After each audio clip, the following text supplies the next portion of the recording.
Well, where am I? There I am. Okay, I'm real.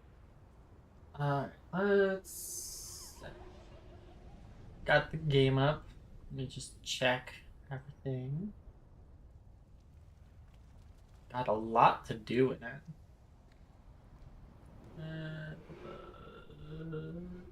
Game. And the audio's here. Oh, and there's the game. Alright. I've actually got to blow my nose before it starts.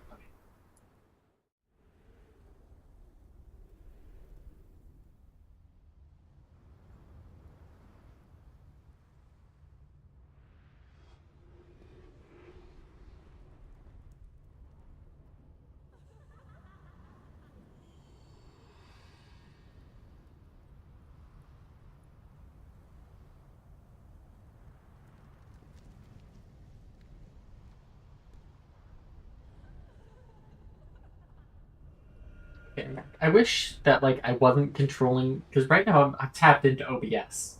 I wish that I wasn't controlling where the game went when I'm tapped out of it. Because my second monitor is this way, where OBS is, and so that's why it's always dragging this way. All right. There's a bunch of cards everywhere for me to pick up. Community center. Geomancy. No one expects the Trent counterattack. The lower bridge. Let's go. Let's go. Thaumaturgy. Oh, another delay.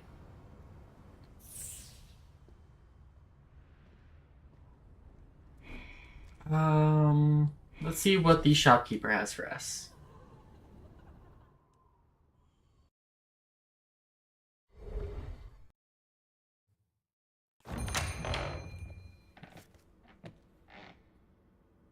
What? 0, but costs 99 blood. Legendary. You pass priority. Gain inhibit 1. Oh. That's actually kind of insane. That's kind of silly. That's a little funny.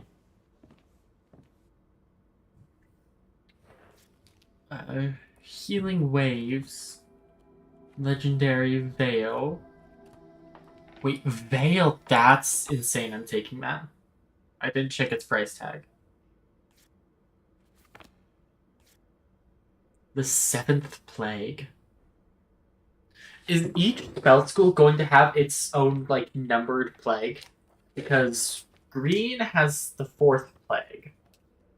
Now red has the 7th plague.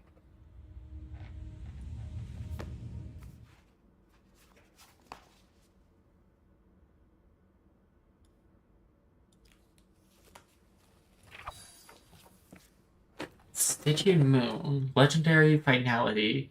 Wait, gains Stygian Moon 1. Whenever a spell abandons you, channel 1 energy, ignoring maximum energy. This would have been nice to have against...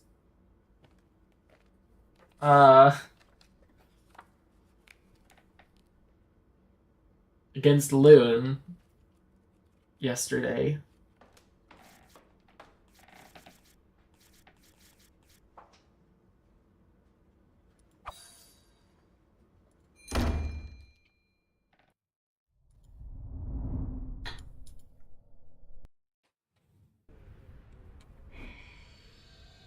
Alright, we got a game over at the residence to go to.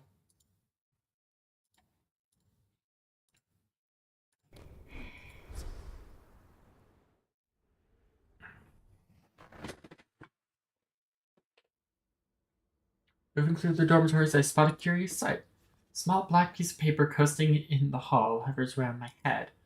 It is shaped like a paper crane and flaps its wings as lively as the animal itself.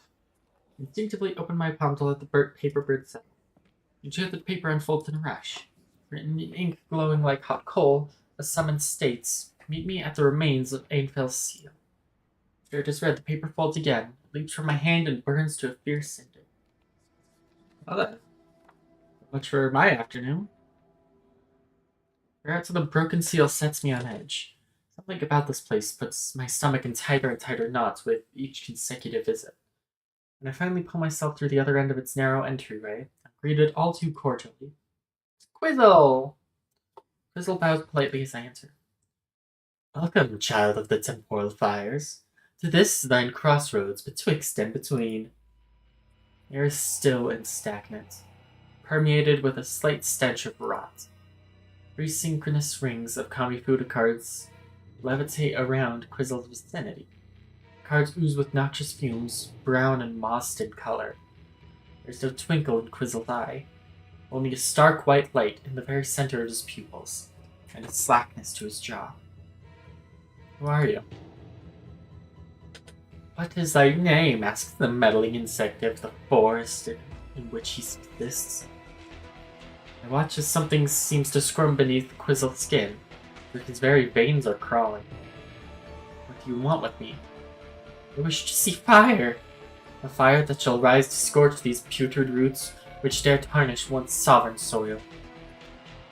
I don't follow. Think something of yours has been tarnished? Canst thou burn such a way, these roots which entangle one heart of rigid stone? Without window, but a smoulder in the dark, buried within age. To come to thine ravenous host, and burgeon until naught else remains. This I would know, before thine hours come. Alright, naturally we gotta hit him with the Trent.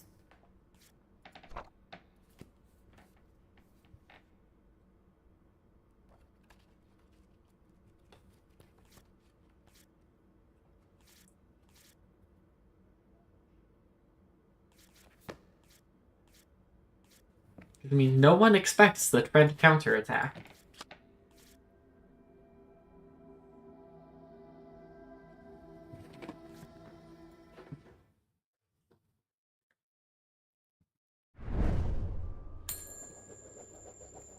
$98.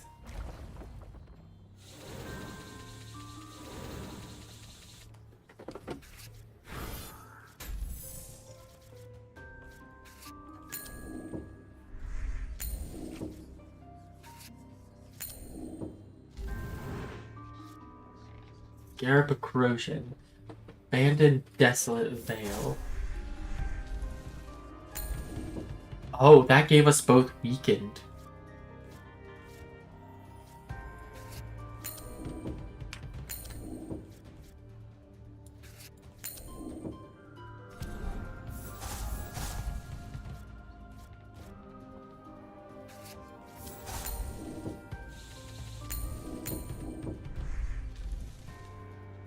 There's Pestilence. 2 of them.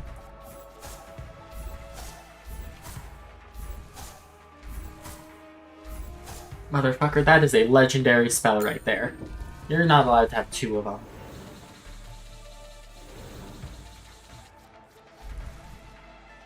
Paltry, thou must suffice.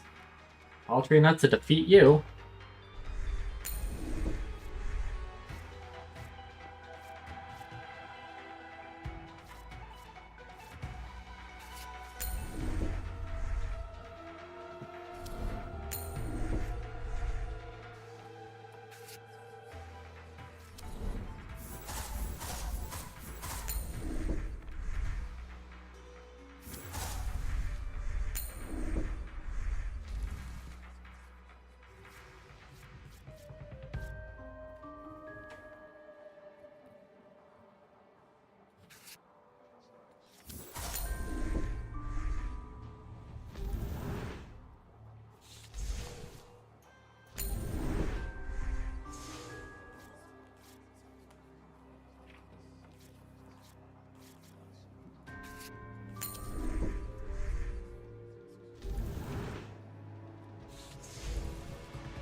There's one of his pestilence is gone.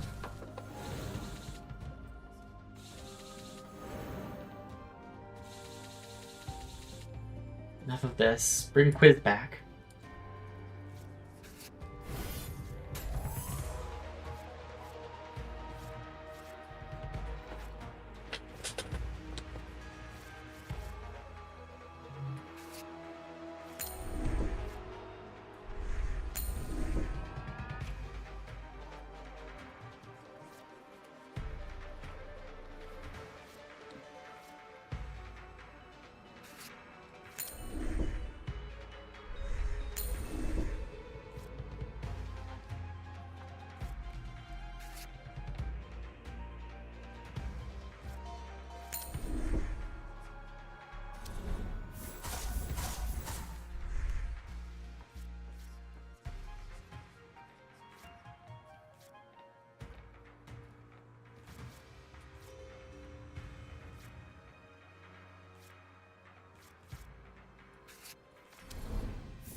And Storm.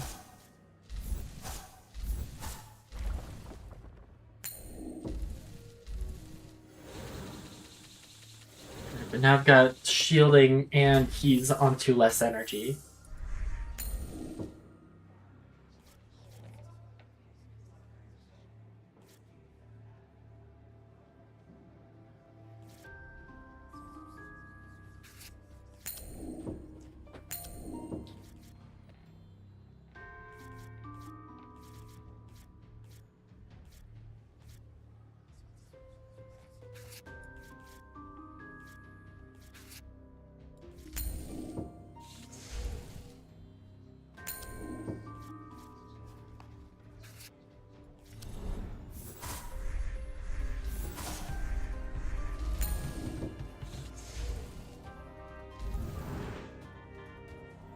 What's my abandoned spell?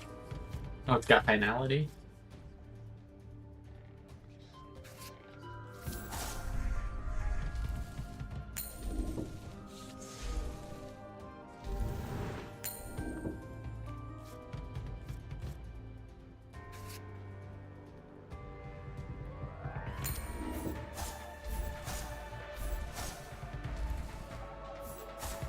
Okay, when it attacks me, we don't get weakened.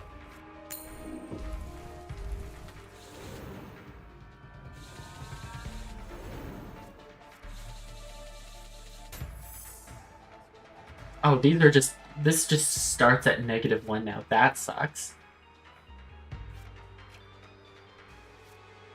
So my Shattered Storm is pointless now.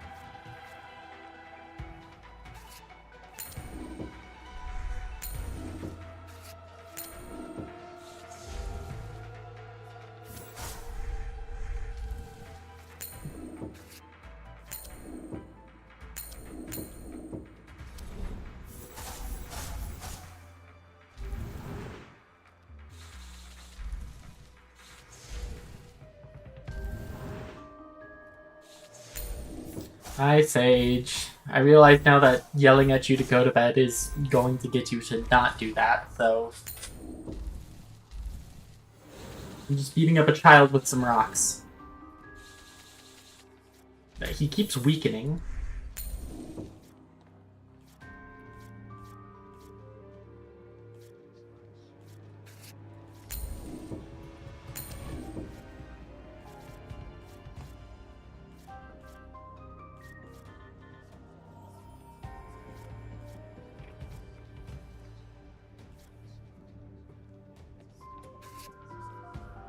Me. No, I'm not gonna hit you with rocks.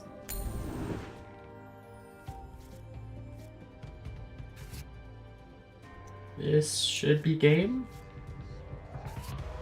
You're a wall, you won't do damage. No, he'll... I think we're just shy of game. Yeah, by 1 point.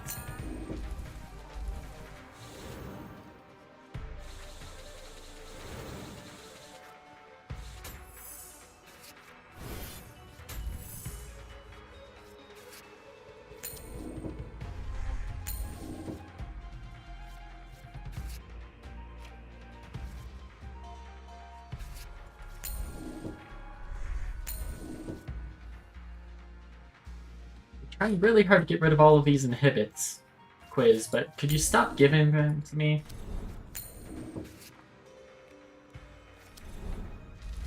Never mind. Okay, that...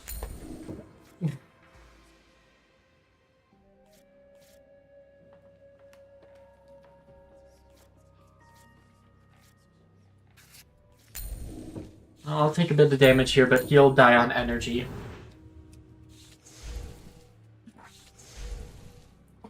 Why do I got a ping? Jeff Ping!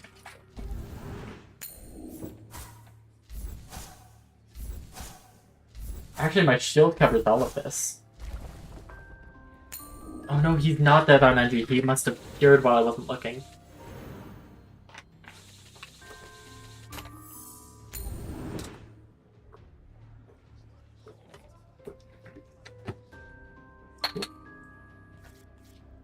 Jeez.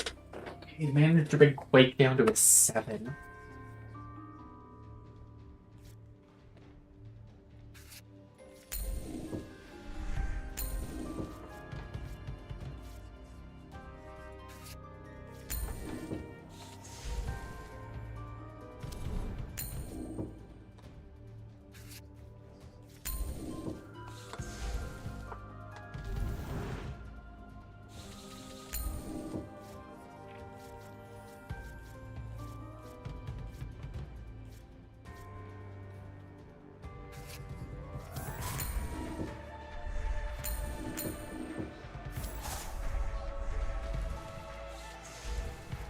Well, quicksand is still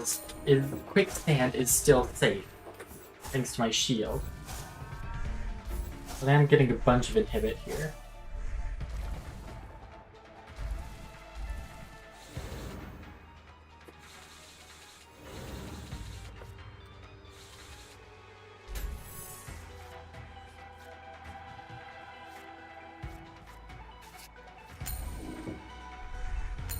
Can you stop giving me inhibit, please?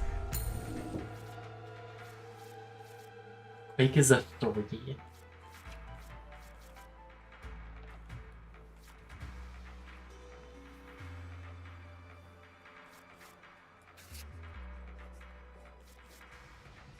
Do I do it just to get rid of the inhibit? Yeah, I've got it.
Okay, I think I've got to kill him faster.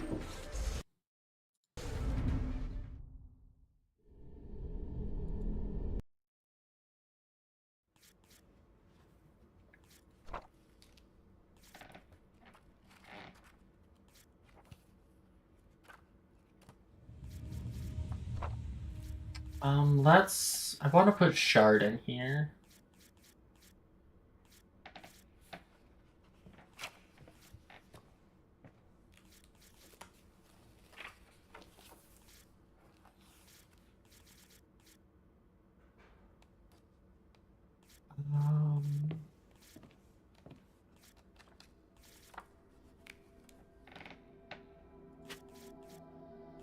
Just as a way to, like, burn some of that,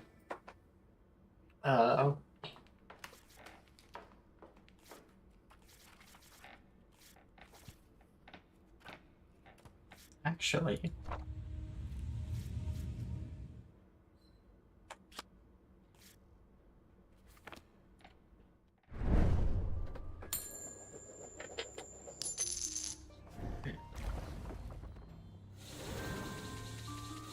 Oh, and it's in the opener. You'll love to see it.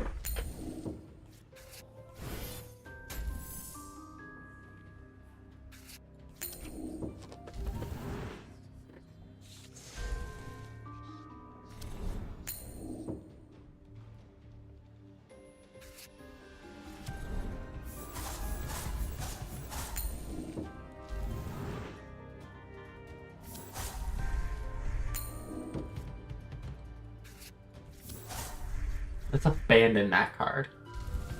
Oh, you have Desolate. I did not realize.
Yeah, Unbreakable. That's right.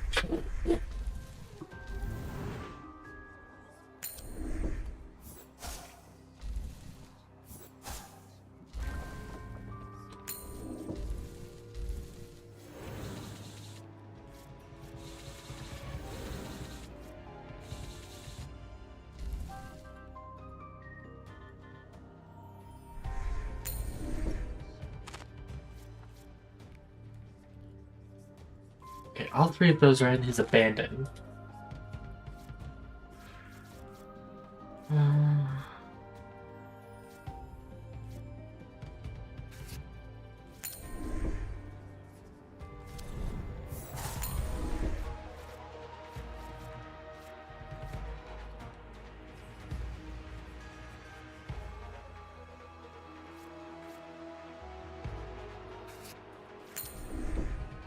I'll just drop that here.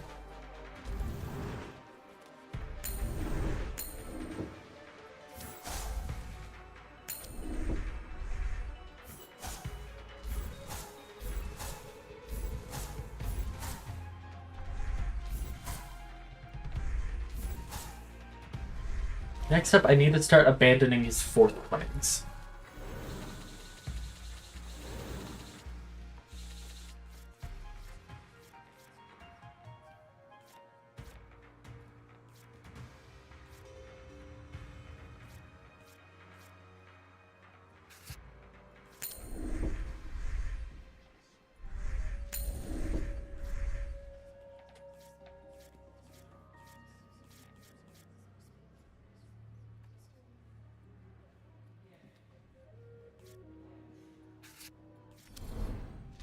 Oh, nope. Okay, so those instantly blow up now.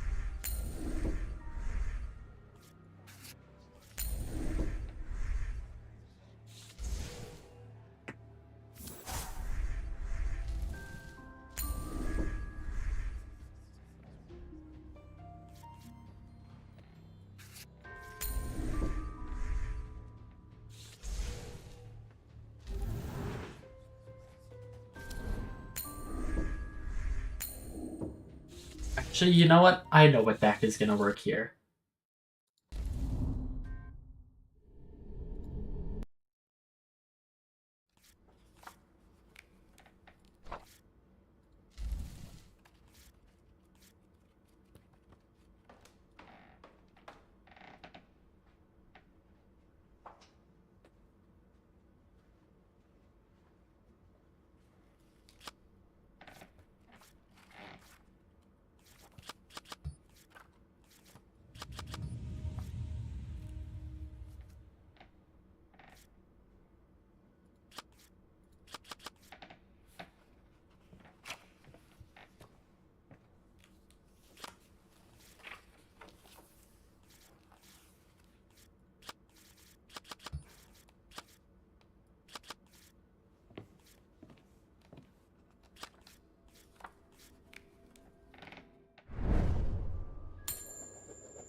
those are both initial. I didn't realize.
Oh, that's what I forgot.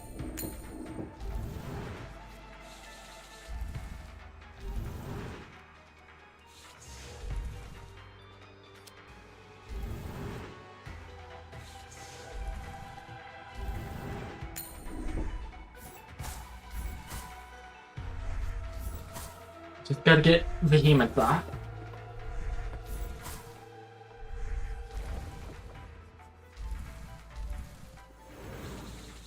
It's gonna be tough when I'm starting with a minus 14.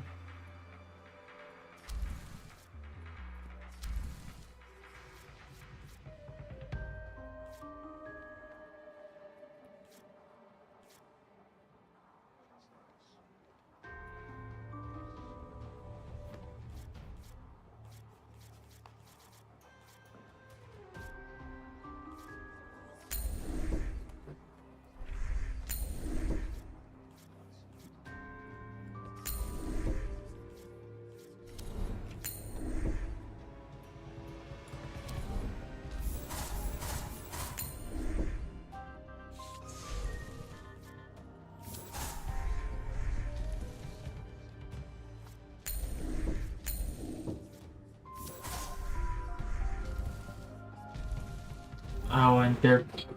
Oh, man. There goes Acnite using Behemoths.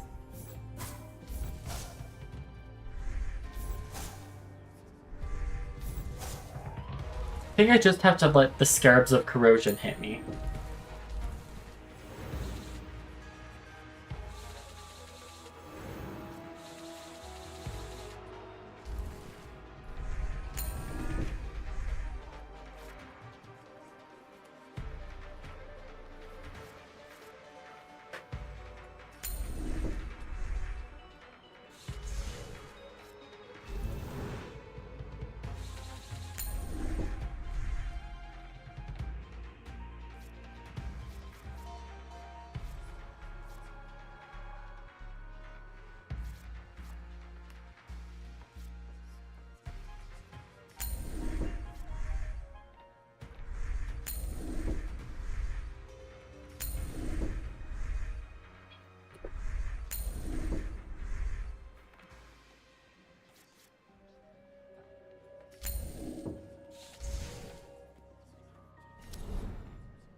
I wish there was a way to like instantly clear inhibit.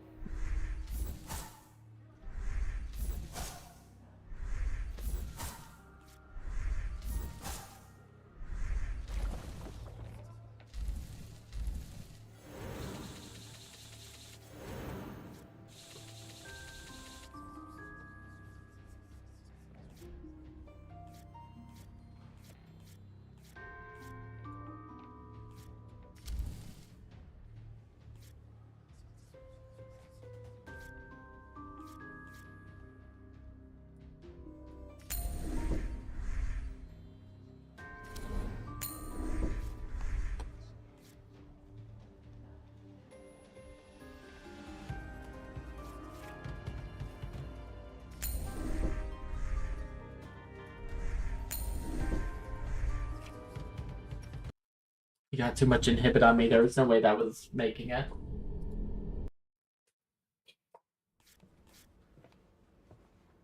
Honestly, this might be it. I just have to play better.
and then Agonizing Behemoths goes off here, which is going to be great.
Why does that have to be a one-cost spell?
Yeah, but I'll get Flame Tongue back next turn.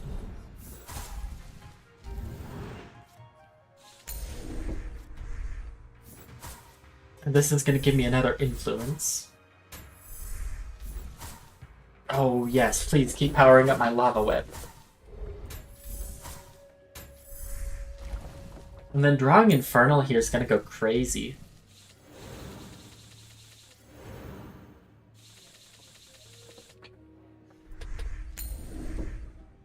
Have Inferno, have 7 influence at any given moment. I have 9.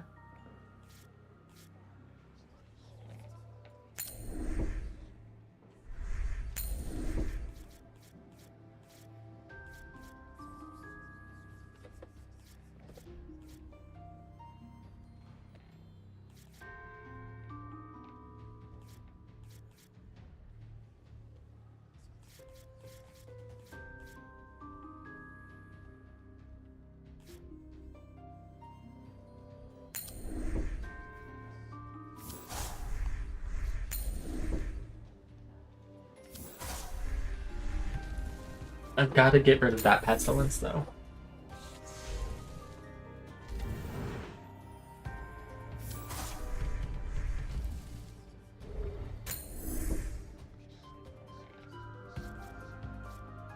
This is at 21. Oh my god.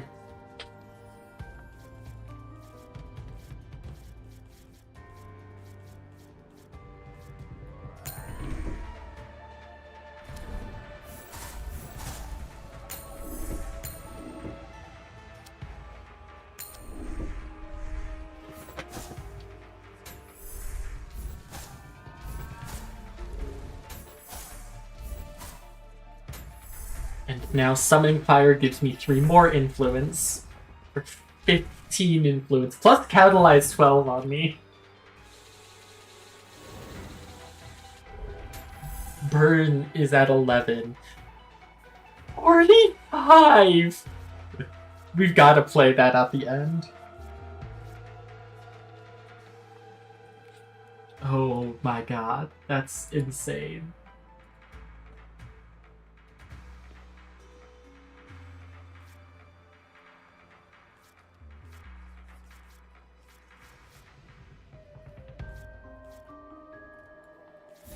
Take 2 damage, idiot. Okay, well 43 now, but...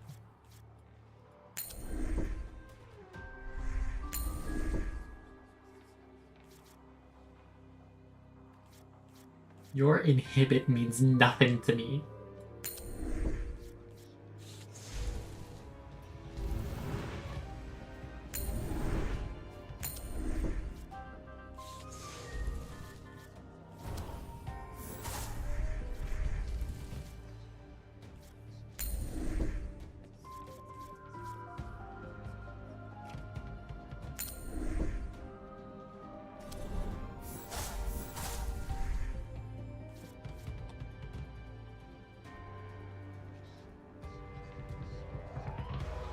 Alright, well, I gotta play it.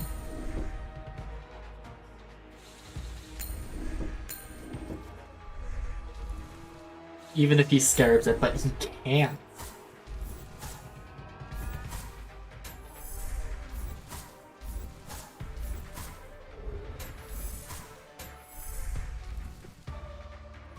Deals 60 damage in a single round. Oh, that's my 3rd enthrall. Nice. And the pestilence. I don't have to go buy that now.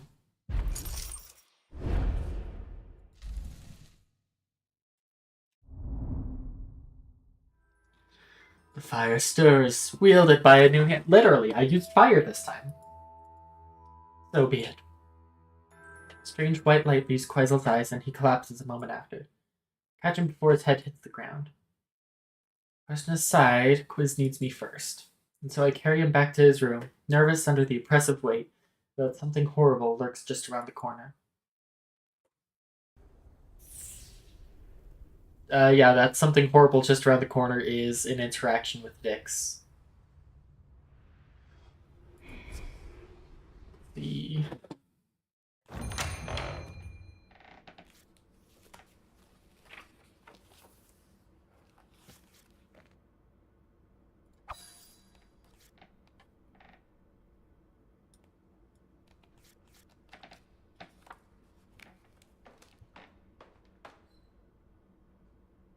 This would be great, like, in pair with,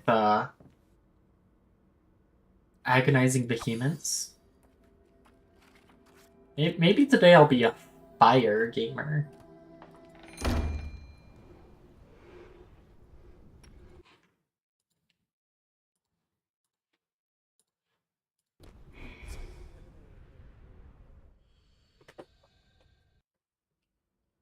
Find myself craving a break from eldritch nonsense and the quiet but foreboding ambience that dwells in these halls. It's usually in the center for the arts just about now. Use a good chuckle.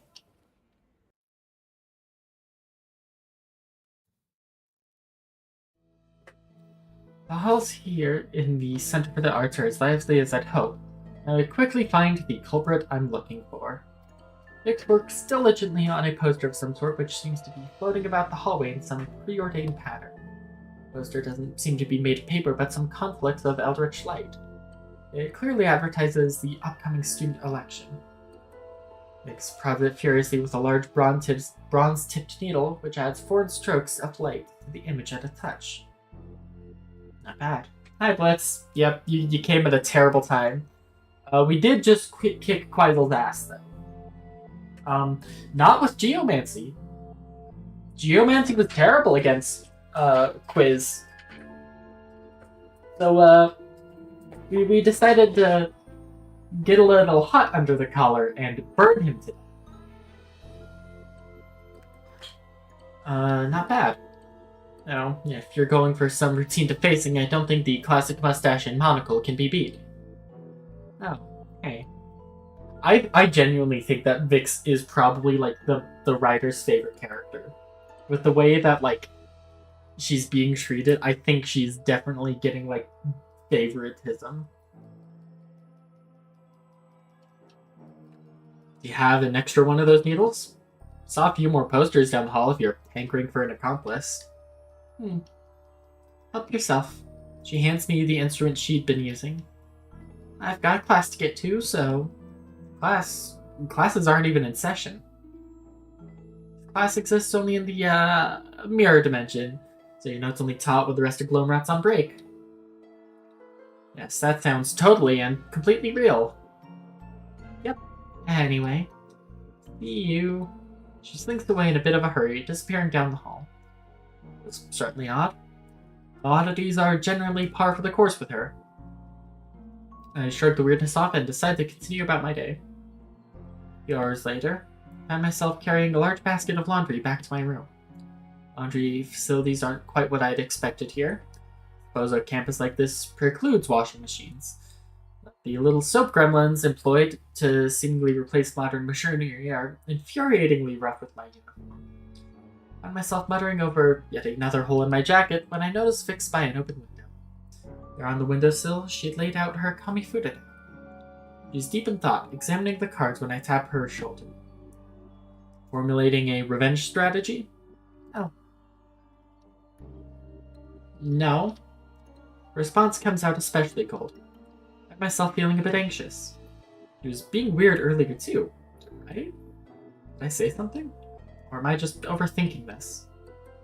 Did you need something? Well, since you've already got your deck out, how about going a few rounds with me? Got other plans. Oh, sorry. What are you up to? You know, the club doesn't exist to, just to train whatever strays happen upon our chambers. We all have our own stuff going on. You can't expect us to drop everything anytime you need a Kamifuda lesson. I wasn't expecting you to drop everything. Where's this even coming from? Nowhere. I'm just busy. Okay, well, she leaves even quicker this time. Notice her card still positioned on the windowsill and nearly reach out to stop her. But her deck swiftly shuffles itself in her direction with a gust of eldritch-powered wind. Scratch my head as she turns the corner at the end of the hall. Am I crazy here? No, I've heard some ridiculous things come out of her mouth, but this is the first time I've seen her act so curt. With anyone. Something's up. Oh, Taro just...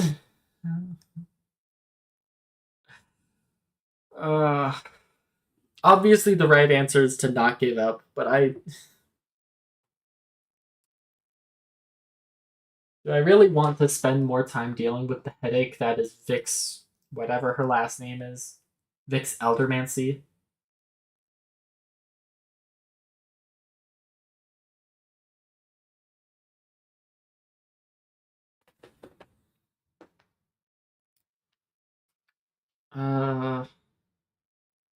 Not giving up. This doesn't listen to anything but nonsense, yeah? Okay then, I'll give her some fucking nonsense. Sometime later, I slink into the courtyard holding a clipboard with notepaper and a very clicky pen. Oh, I've got one of those. I don't know if you can hear it. Well, let me...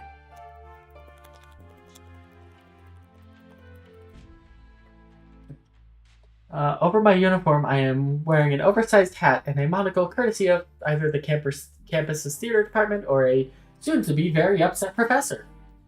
Perch myself in plain view on the edge of the courtyard stone fencing, about 20 feet from where Vix happens to be enjoying an early dinner in seclusion. Can I help you? Oh, do you mean me? Not sure if I'm gonna learn that. I think it's allergies. That's what I'm pretty sure has been getting me. Just like stuffy and runny nose.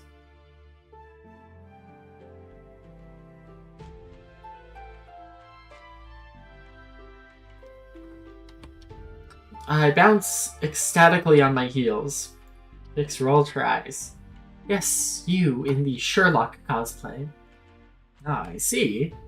I furiously scribble nonsense onto my notepad. Subject expresses mild annoyance when faced with observation.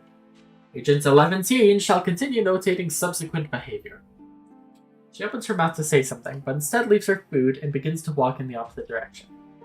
Follow her to the other end of the courtyard, ducking between whatever cover I can find. Seriously?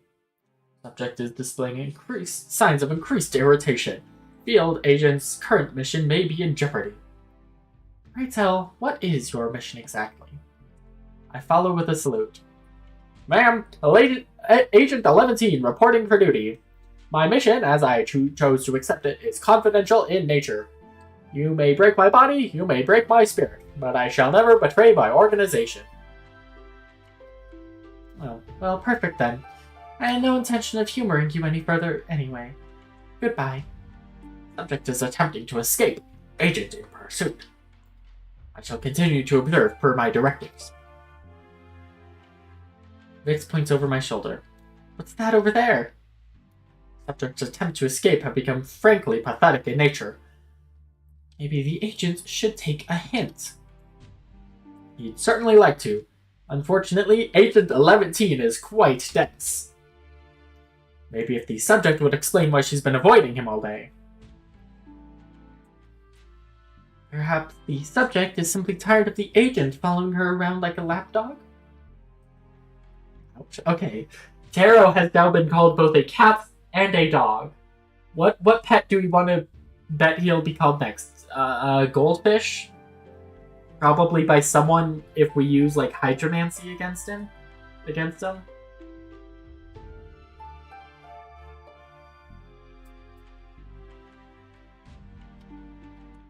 Is that how you really feel?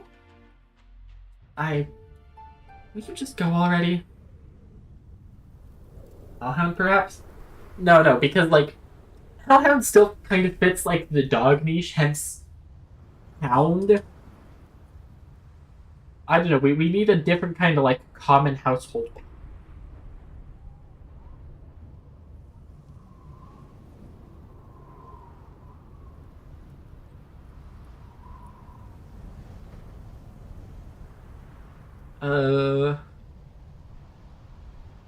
Not until you answer me honestly. Monkey seems likely. That's not a common household pet though, Blitz. If monkeys are common household pets for you, I am baffled. Pushy. Yeah, I am a little pushy. And honestly, I'm a little peeved right now. Hold on, this reminds me of a video. Where is it? I've got to find it.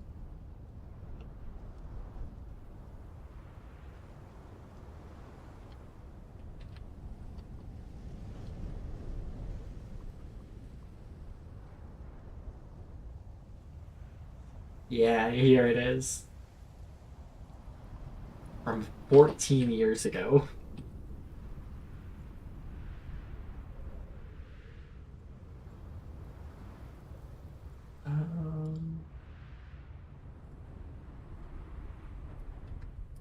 Oh, probably sound would help.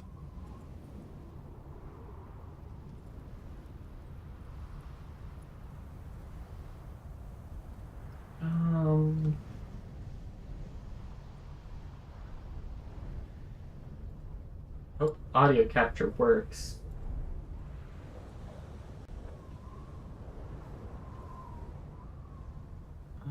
Hold on.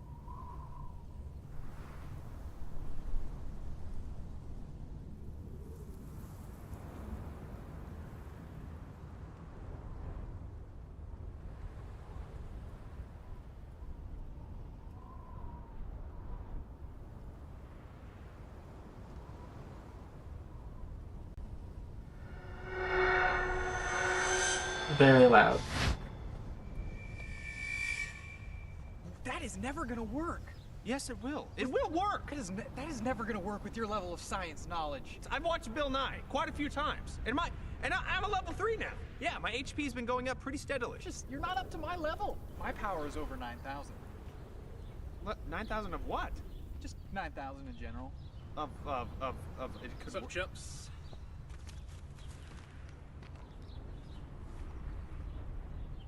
Hey! What was that? I can no longer drink this! That really peeves me off! Why would you knock the drink out of his hand? Why would you do that? Why would you do that? Hey, bro. You know what? Bagosh! I am so peeved right now! He is peeved! Hey, bro. You're cruising for a bruiser. I am gonna just go buy just an entire array of clothes! Yeah, what? What? What the? What? What? You know, become Mike Tyson's agent! Hey, Big Show. Hey, brother. I've been thinking on my actions, and I've been acting like a real chump these past couple of minutes. Yeah, you have been. A big chump. What about your replacement drink? You've been more than a chump. Wait a second. Oh! Bagosh! Oh, I am peeved! Oh, bagosh! He is so peeved right now! Why would you do that? You just hit! That was such a tricky thing to do! Why did you knock the drink out of his hand? He was gonna drink that! Man, that was pretty stealthy, I'm not gonna lie! Hey, man. Stuff it. You want me to what? He is peeved! He wants me to stuff it! You know what? I'm not a calzone! Last time I checked! Go ride a roller coaster! You're cruising for a bruise. Go ride a circus ride! Alright, that's enough of that. I love that video so much. Yeah, it's classic stuff. Whenever I see the word peeved, my mind immediately goes to that video. Oh, we were good one second, and the next it feels like you're running away from me. I just want you to talk to me. Or better, the face school God damn it, Taro! Anyway, that video, you know, I definitely think that is... Taro, Vix is the one knocking the drinks out of hand. Cannot think of who the third person would be. Maybe Evie?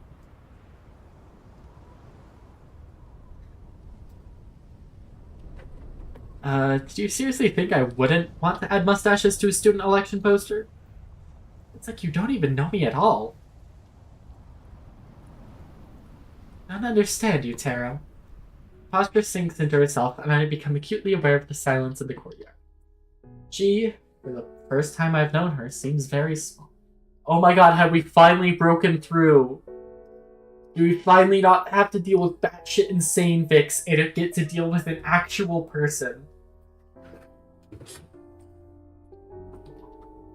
Fragile like porcelain. Though I want to reach for her, I begin to worry that she may break. Why are you even trying to hang out with me so much?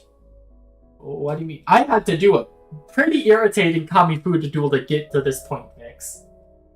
Thinking of an edit where they put characters' faces over videos? Yeah, no, the way that I was introduced to that was an Undertale edit.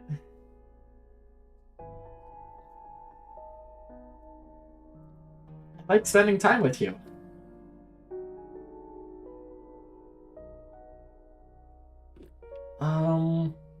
You're insane half the time. I have no idea what we're talking about, and I love that.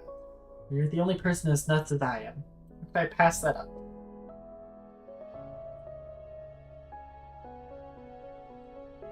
Okay, to be honest, really the only negative interaction we've had with her,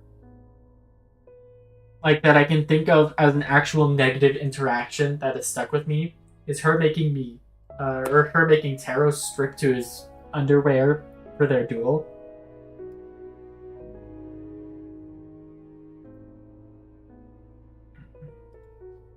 Yeah, you find the zany girl in the club interesting. Cool, good for you. Sign up to be your exclusive entertainment. I never asked you to be, Vix. All I wanted was to be your friend. You should just save yourself the trouble. Why? What trouble? These times you try to fight Taro to dispose of something. I mean, to be fair, cafeteria lunches already suck. I can't imagine college, like Eldritch College lunches, cafeteria lunches are much better. I don't blame her.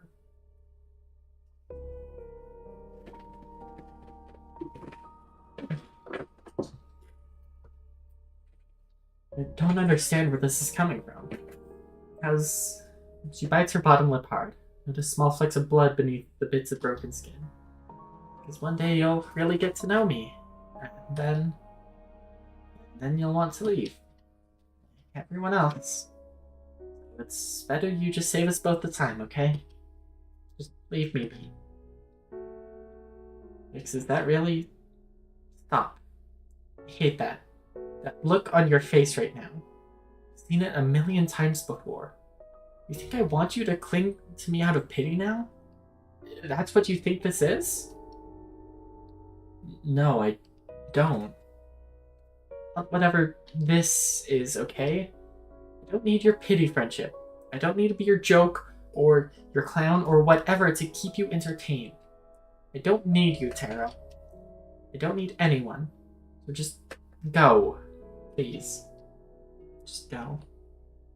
I never considered myself the most charismatic fellow in the world. I can plainly say I've never found myself at a loss for words either. Sometimes people surprise you. It's easy to forget, times, for me at least, that everyone we pass on this street is living out their own journey, fraught with those same hurdles which have so often pummeled me with my own depressive submission. And some are much quieter about the struggles, not always for the better. Question is, when someone's hurting, what exactly do you do? My gut always tells me to push. Push, push, push until people's walls just come crumbling all the way down. Does that always help? Or for Vix, would that just make this all worse?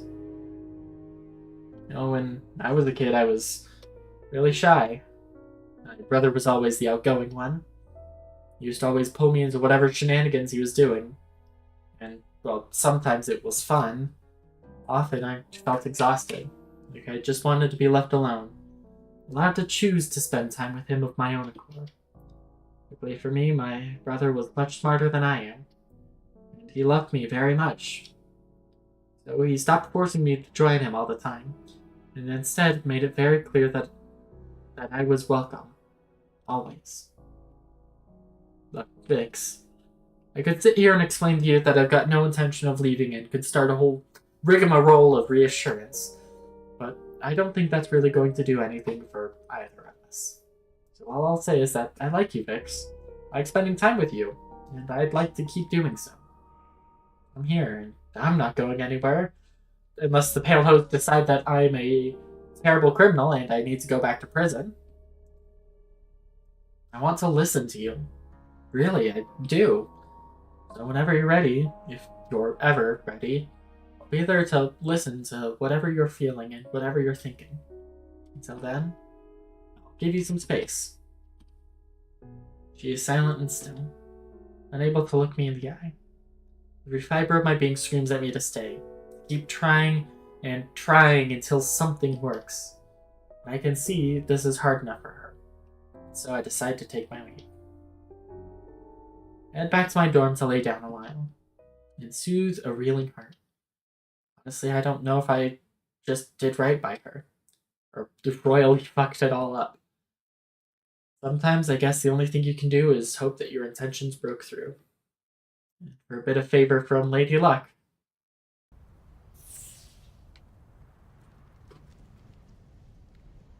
Alright, I think we just got the chapter duel.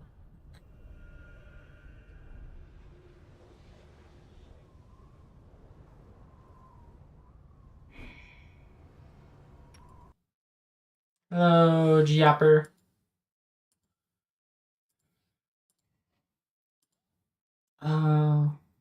But like can mean a lot of things, Taro. There's liking and there's liking.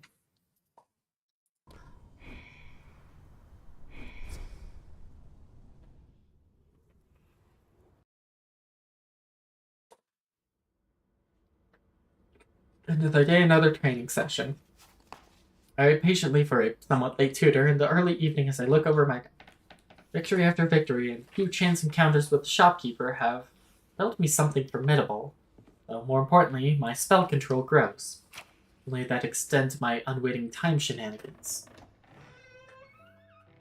Alright, okay. I think we're finally breaking through to Vix. I think we're finally getting to see Vix, not whatever wall she's put up. I'm in the thick of ruminating ideas. I might try to test my time retracing abilities when the door creaks open. I need to make more redacted for Blitz's viewing pleasure. Not a VIP. I think most of my VIPs were undone because I went like 2 years without streaming. Let me let me fix that for you, Blitz. Or not Blitz, Jasper.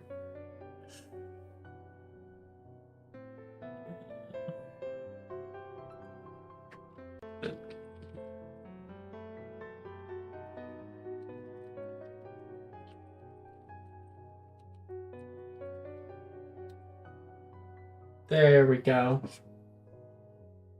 If you send another message, you should have the... You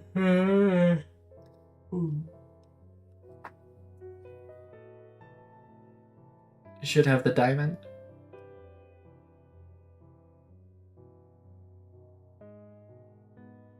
Yep, there we go. You know, you don't worry about it, Blitz. It is redacted for your viewing pleasure for a reason.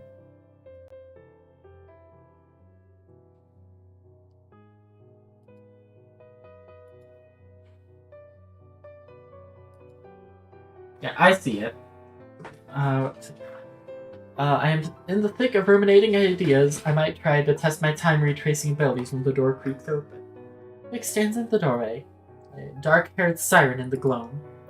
She closes the door behind her silently and makes no eye contact as she crosses the room. Hey. Hey. Sorry, I thought maybe Loon or Evie would be up this time around. Alright. But my stomach is a frothing pot of anxiety. I find myself instinctively crossing my arms over my chest. The old clubroom feels cold and impossibly awkward. I hate this. Got some questions about Eldermancy. Or, something adjacent anyway. I'd rather just get to the duel if that's fine.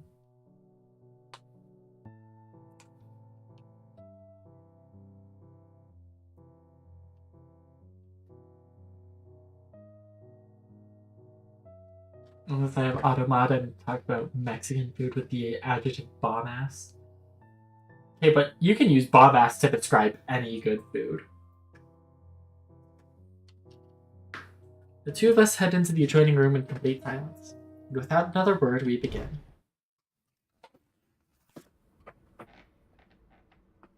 In which case, Automata flags you for racism. That's tragic, but very funny.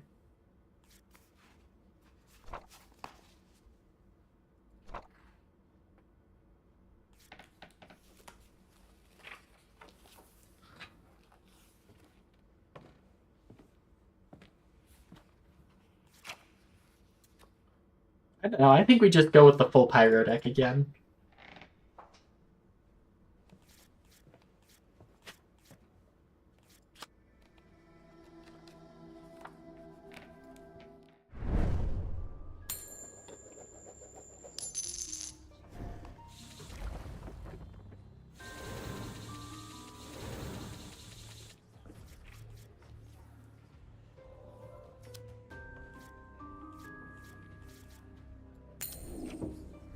Oh, come on. Not you two.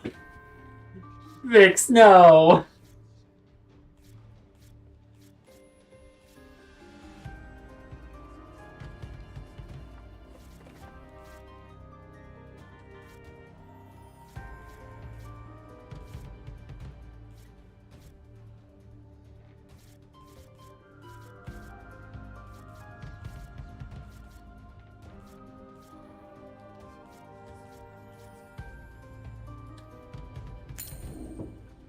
Vix, please stop.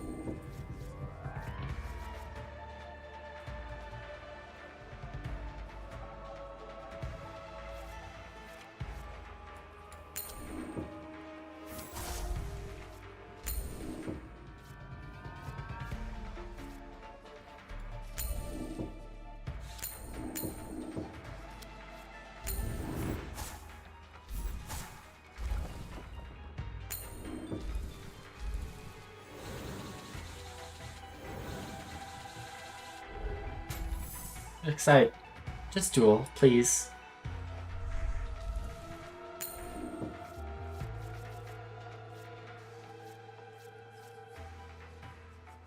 Alright, Lava Whip will fully get rid of that delay. God damn it!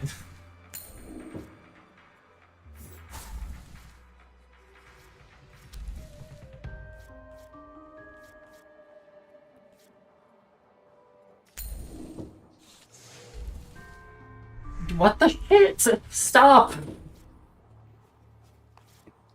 You're just preventing me from hitting you! That's... Why is that so big? Oh, because you had, like, catalyze 11.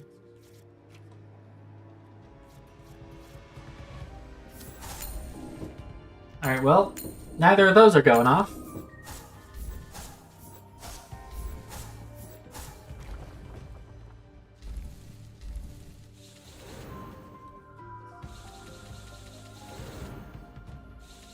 Oh wait, no, and those don't go away. That's right. Oh dear.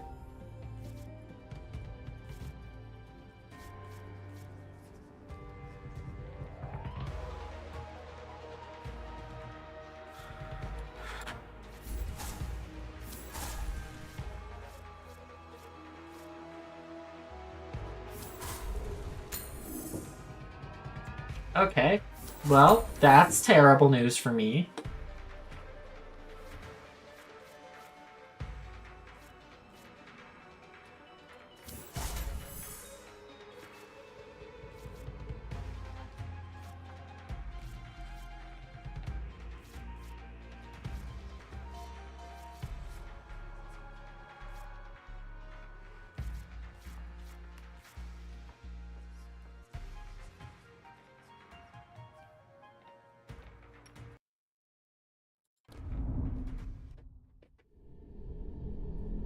Don't think Pyromancy's the play. I think I just, need to...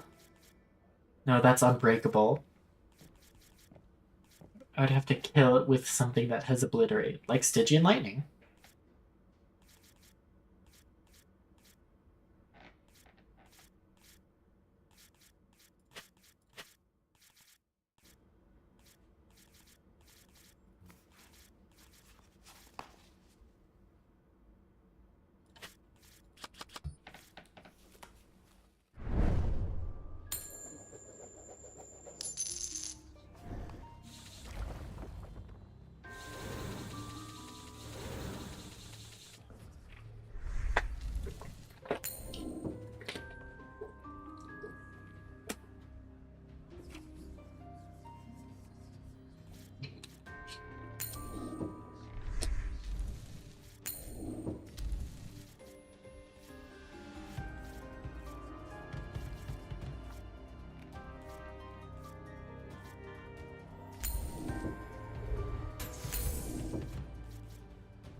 Okay, there we go.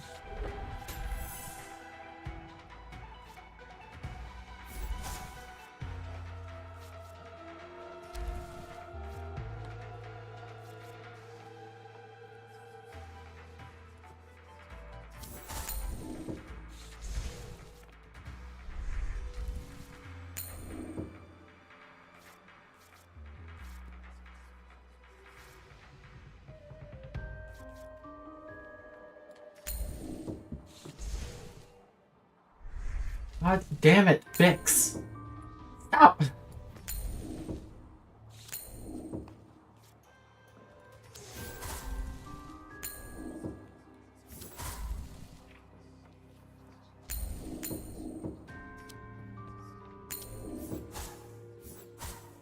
Oh my god.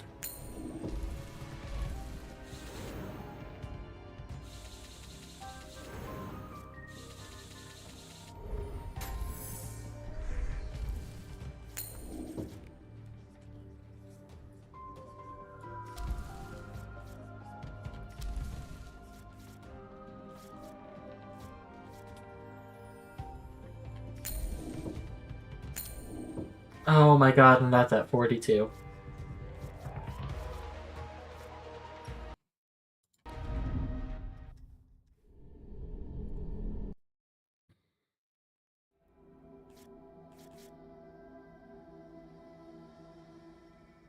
X's delay card. Her delay gives me 9. Mine only does 7.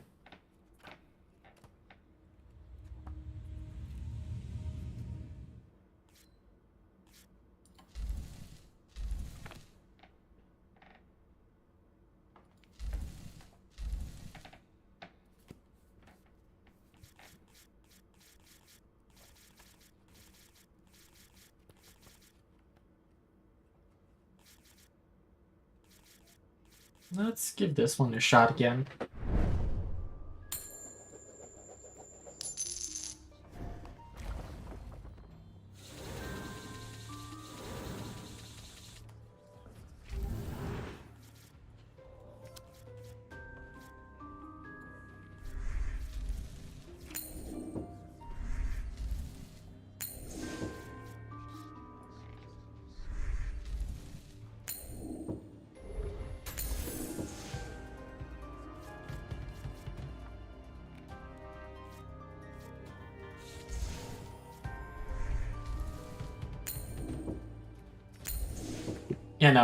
I haven't found any card that does anything like that.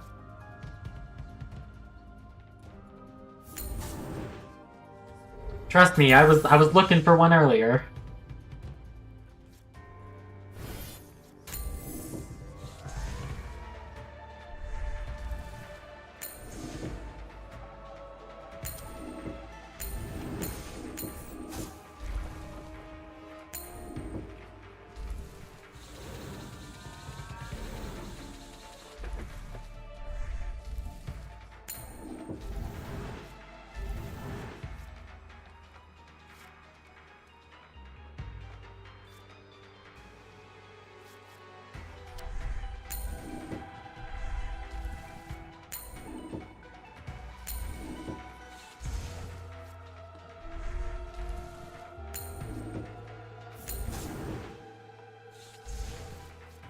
Yeah.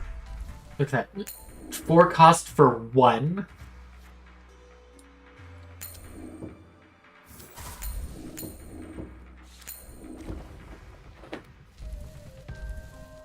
Who designed this?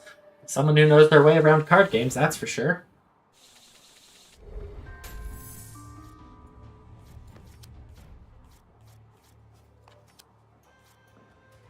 Yeah, look at that. 4 cost for 0.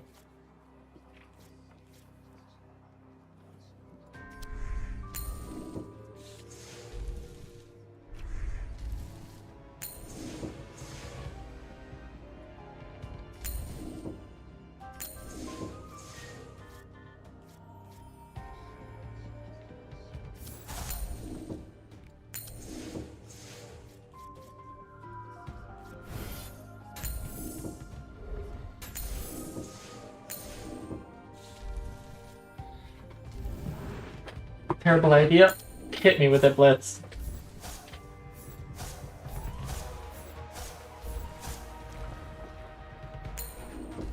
Can't be worse than anything I've had.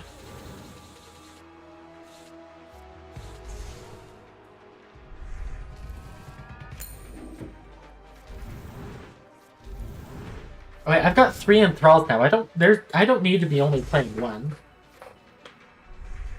All the delay, all the poison? Maybe.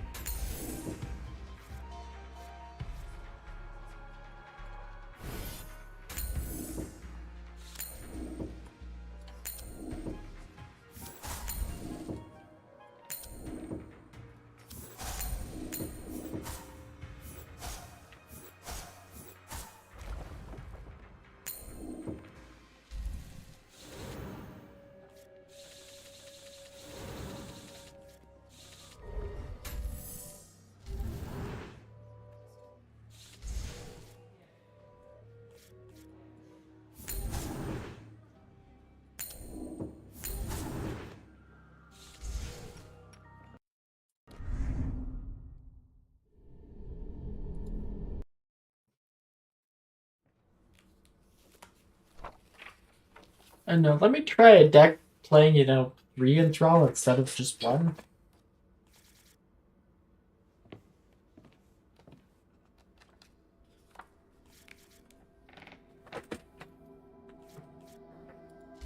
Yeah, it doesn't go away after battle.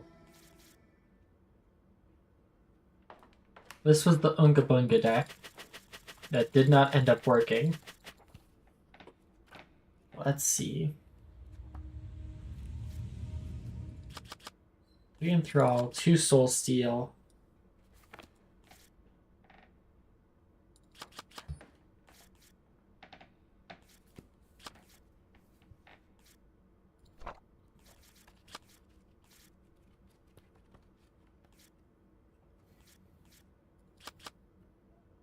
Just all of the inhibit givers.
And then those will trigger on energy. Which one of those had finality? Oh, darkness has finality?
Alright, this will give her inhibition 6.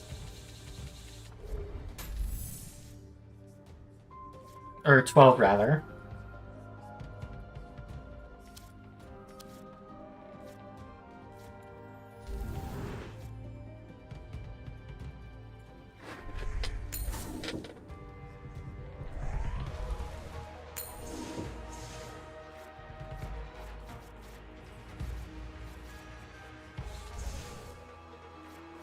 I think I'll actually drop Poison Fallout.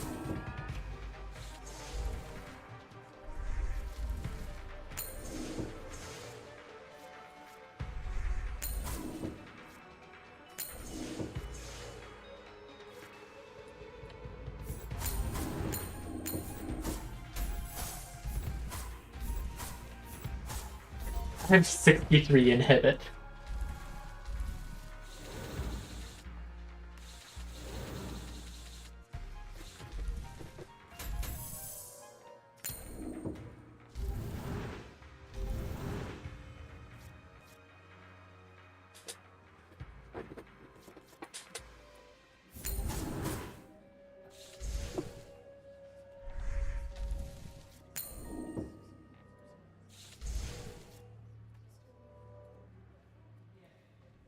Let's see, that's 18, 28.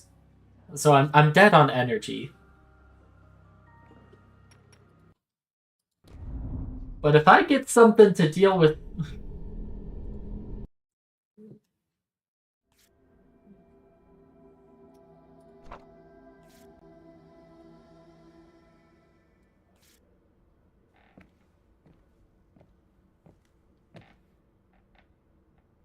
Or maybe what I need is more healing.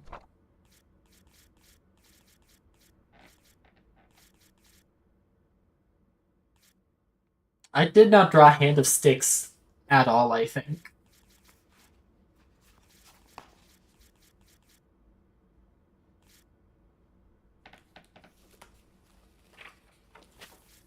And I don't think I'll go for Toxic Rain.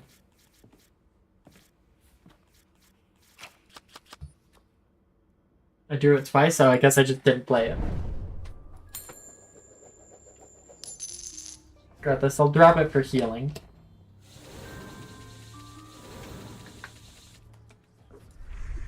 Oh, was it at 0? Okay.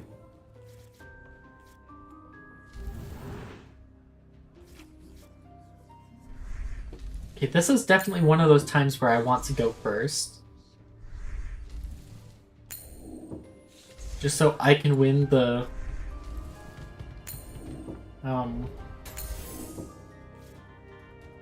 the delay wars.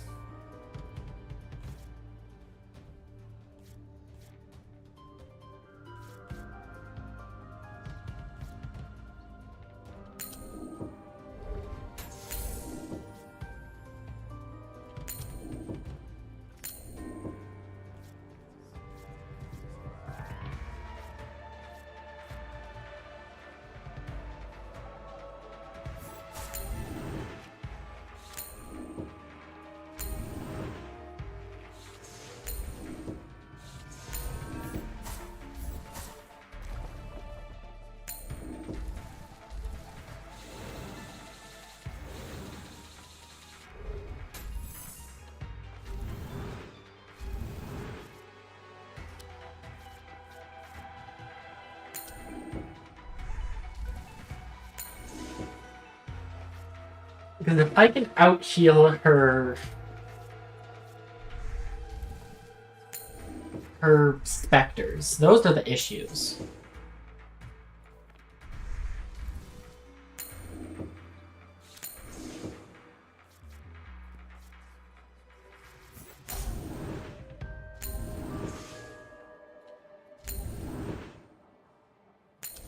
Oh. Oh, you know, those ignored. That's fine. All three, or I guess only 2 of them are going to go off because Blood Curse has nothing on completion.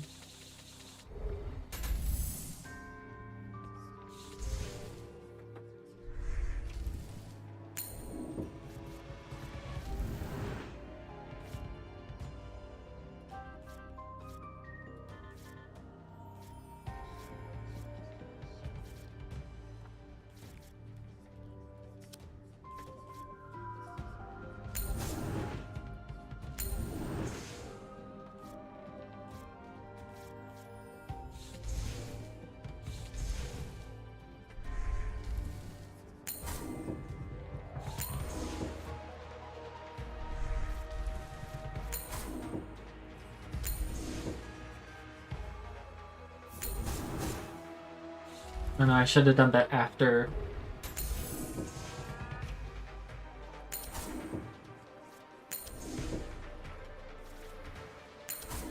Elder Touch has ignore.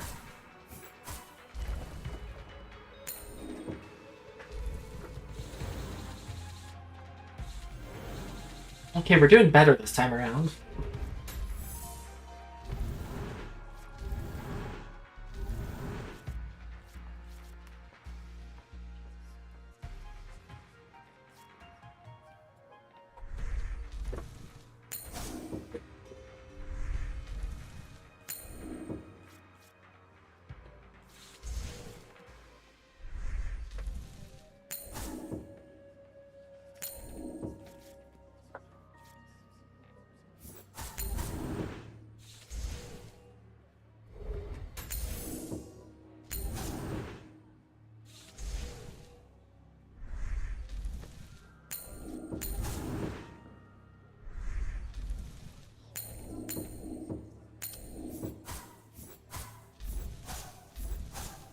Right, that's another inhibition on her.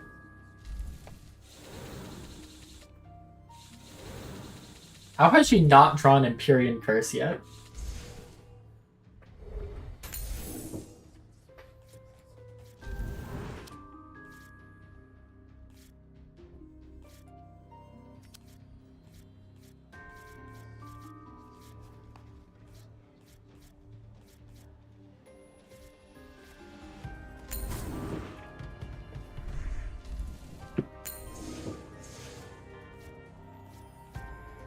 Oh no, I should put these below the specters.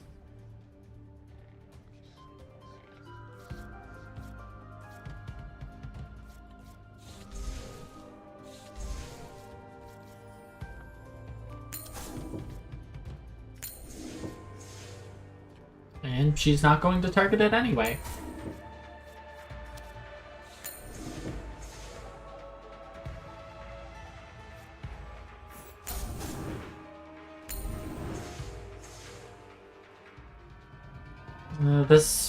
This darkness isn't gonna go off. But now she will be taking 2 damage every time I pass priority.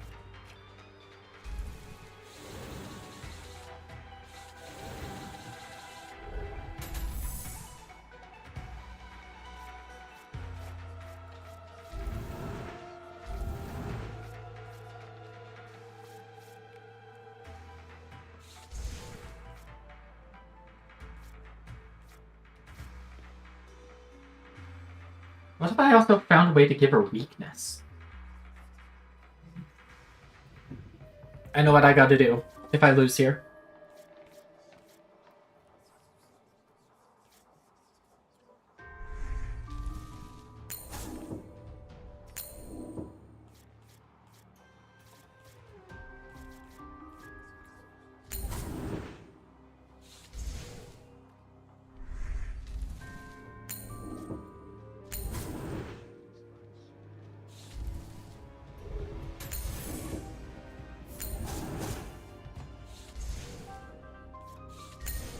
Hold on, wait, so 27.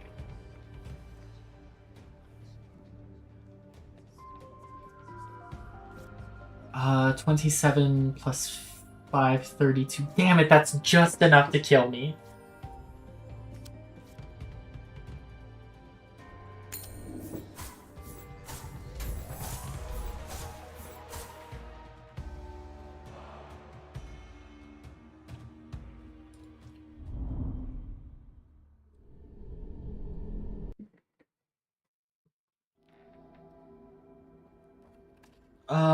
Do I have any copies of it? I do.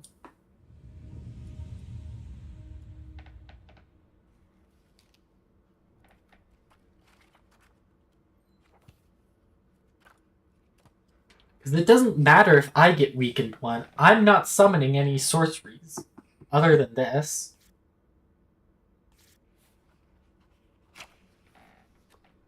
And also, Pestilence is going to be good.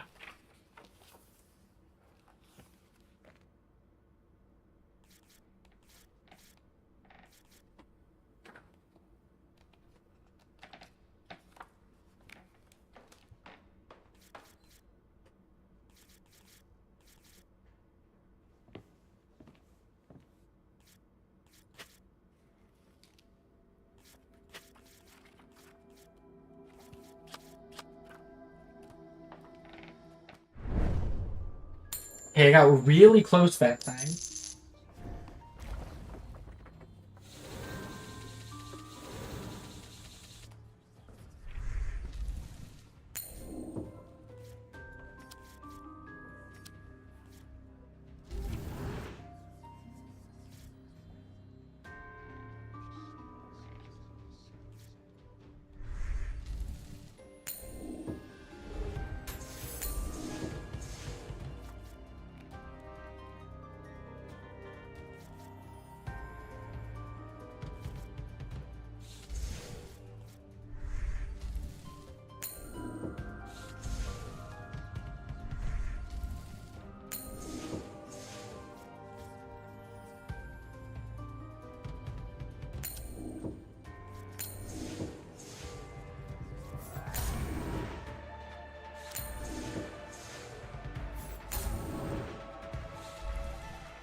Thank you for your terrible threat assessment, Vix.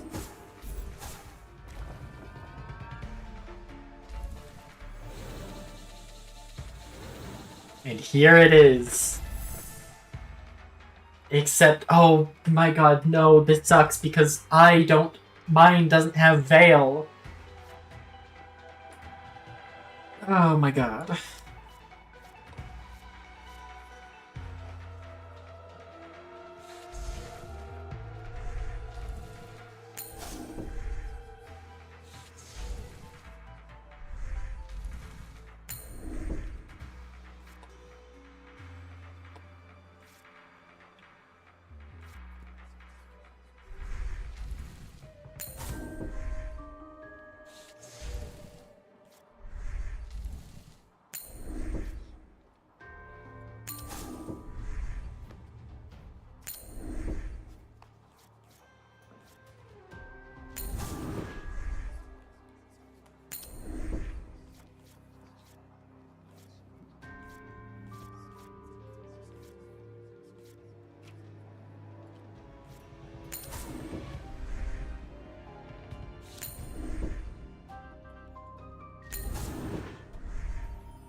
I need to find a way to specifically give weakness.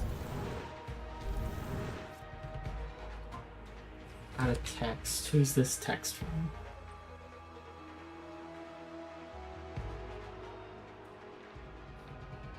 No. That's nothing important.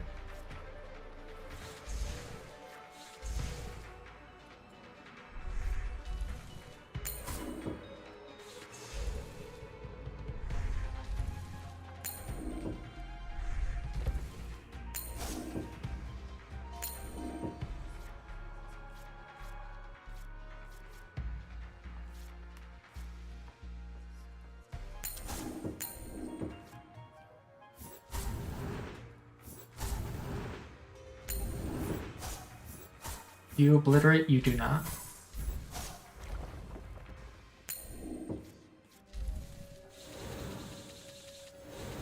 Your catalyzation 3 is nothing against my inhibition 6.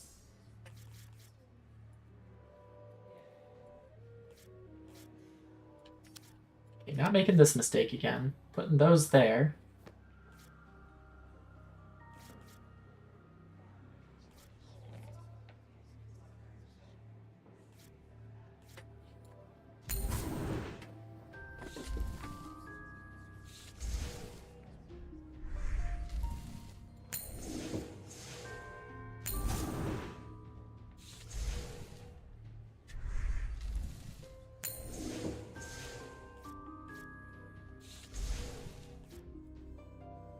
No, that's not the one that I want.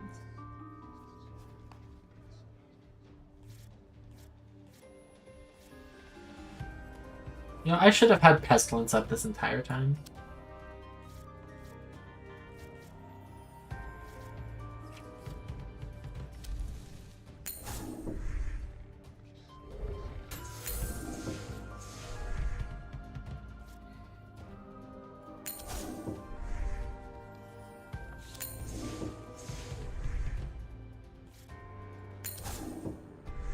Actually, no, it would have been better for me to just end my priority there. 96 inhibit right now. Thank you for having ignore.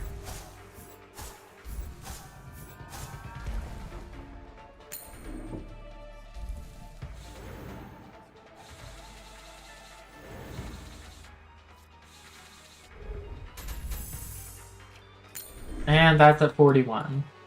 Which means that this is game, because I do not have an answer for that.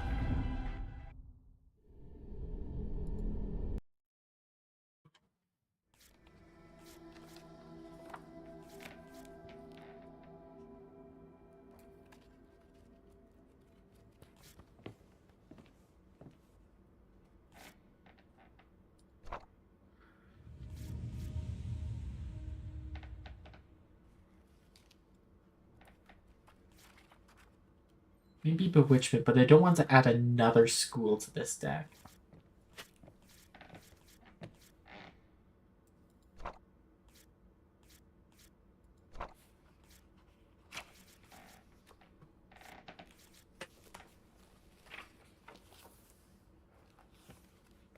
Ooh, actually.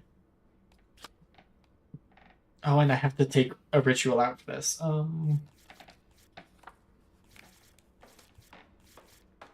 What are my rituals? 2 darkness, 2 blood curse, poison follow. Oh, pestilence, yeah. Take out pestilence.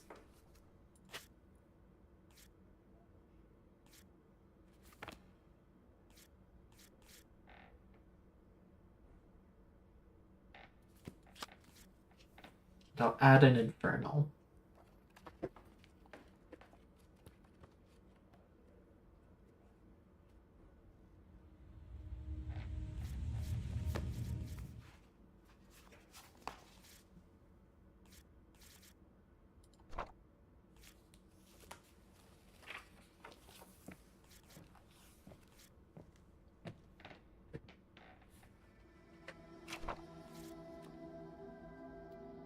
There's another card I wanted to add. Do I want to add? Yeah, actually, now that I've got another way to burn inhibition, I want Scarab back, but I need to drop something for Scarab. I will drop. I think I'll drop 1 Enthrall.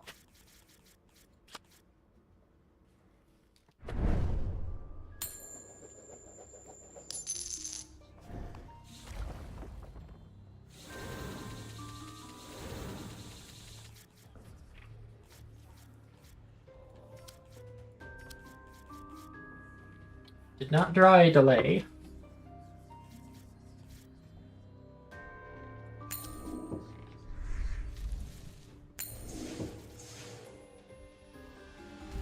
Which does not bode well for me.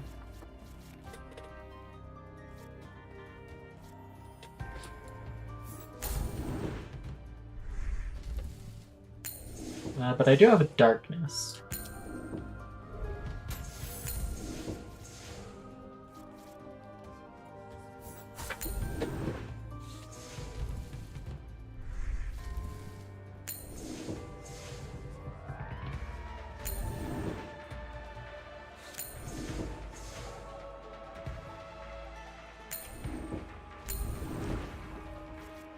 Alright, all of these are gonna go. It's great getting Agonizing Behemoths off.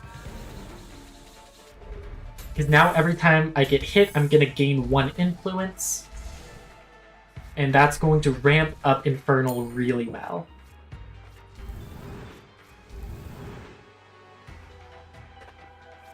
Okay, there's a delay.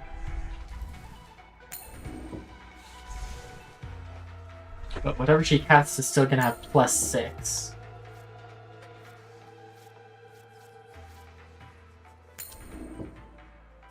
Like that Spectre.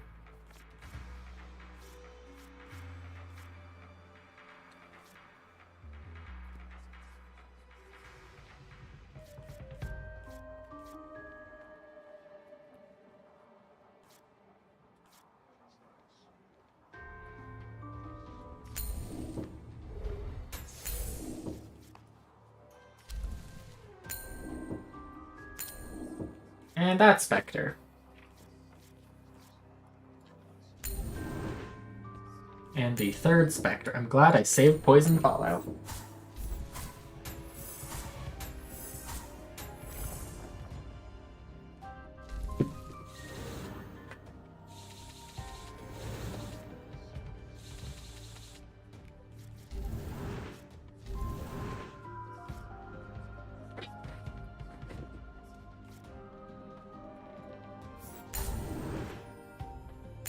That's Empyrean Curse.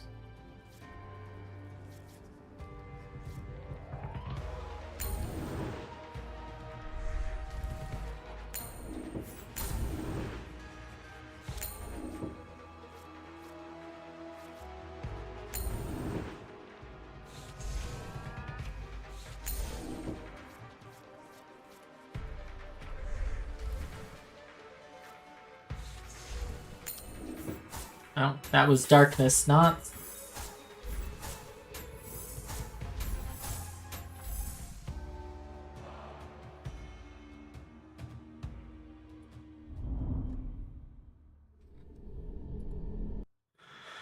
Oh boy.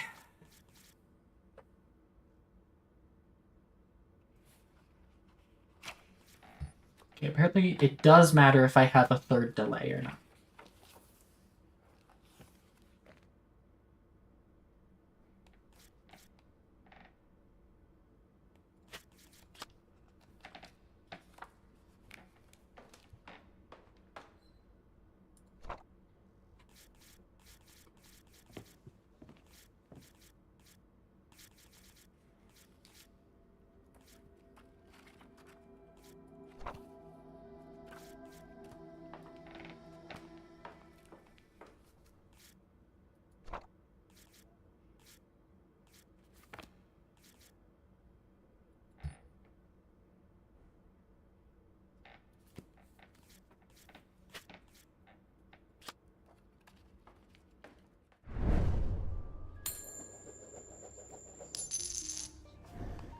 I'm going first. Hold on, I've got ping.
Okay, those two are gonna go off.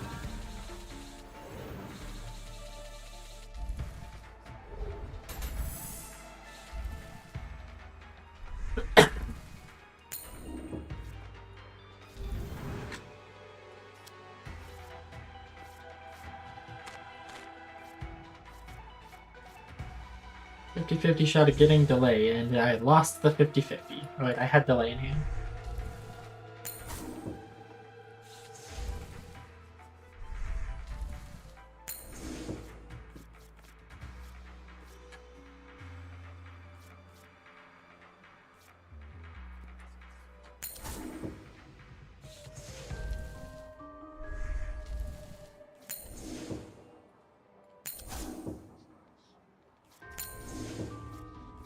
Oh, agonizing vehemence is barely not going to go off here.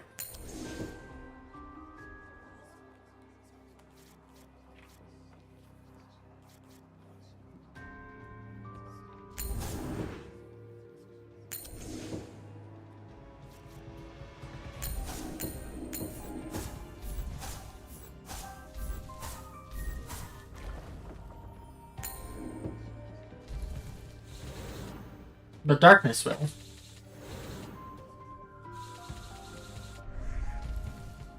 Oh, and weakened. Alright. Progress is being made.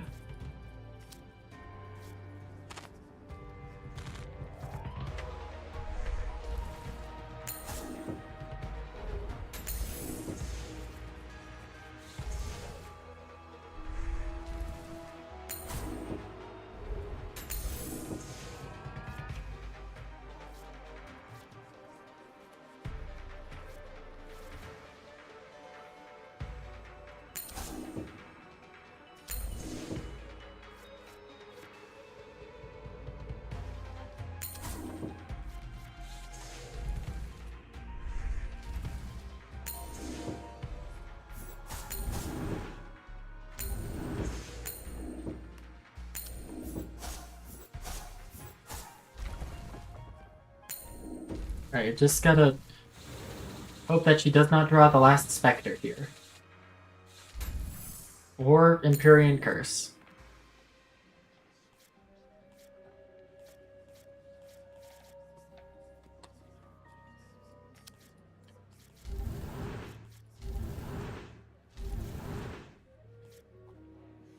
I do sometimes wish that rituals would go off right as they hit 0, but I feel like that would suck more than it would rock.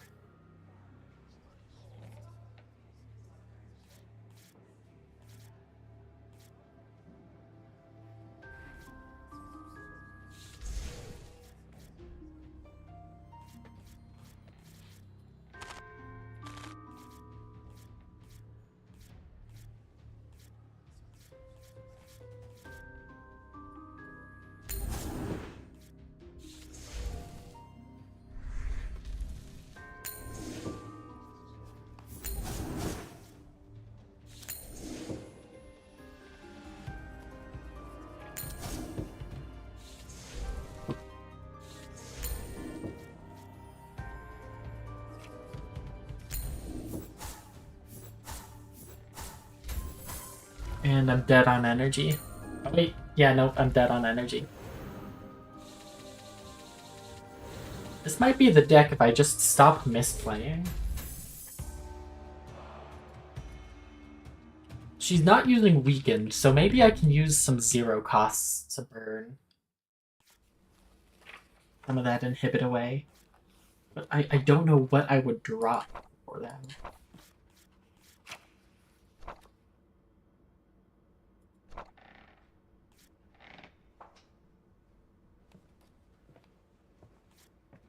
I think I'll drop Darkness, just because it keeps giving me Darkness instead of like anything I can use when I drop Enthrall.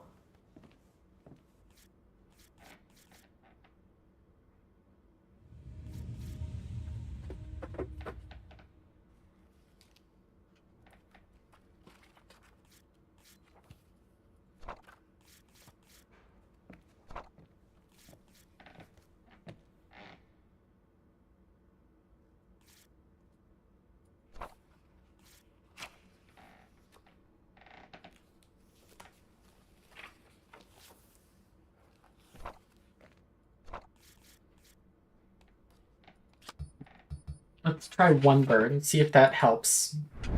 And if it does, I'll cut other stuff for more burns.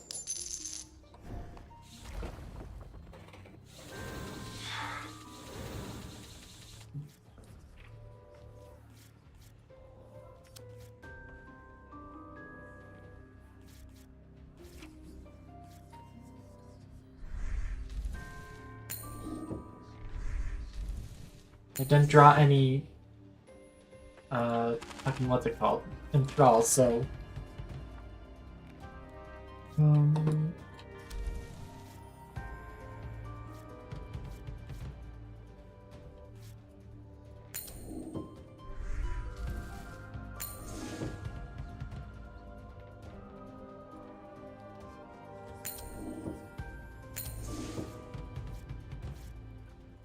well, Vehemence isn't going off here.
cool. Good to drop that here.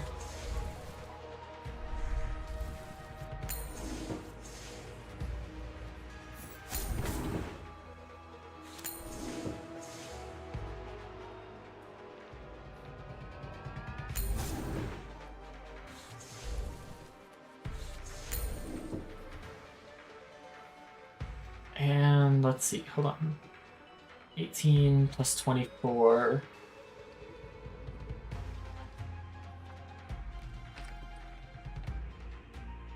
42. Damn it, this kills me on energy. Again.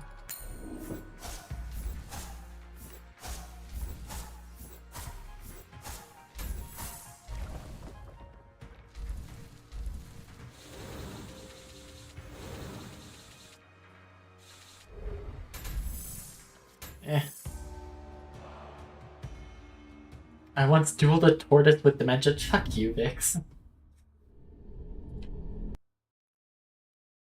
I bet you lost there, too. I'm sorry, that was me.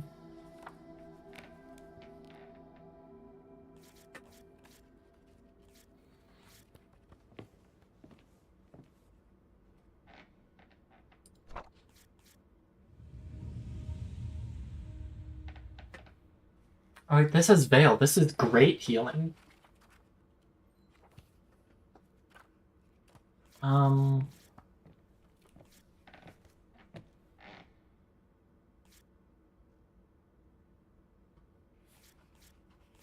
I'll drop a cure for this, actually.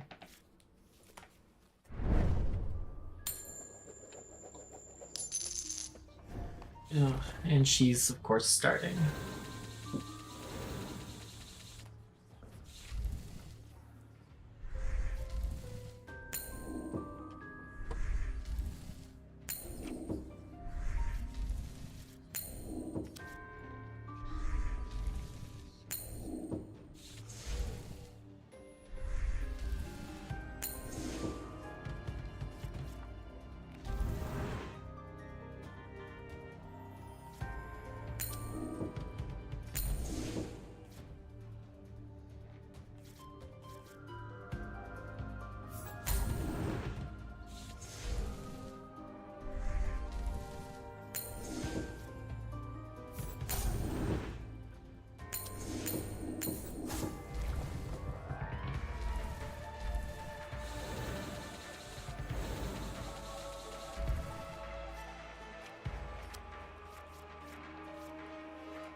Damn it, once again.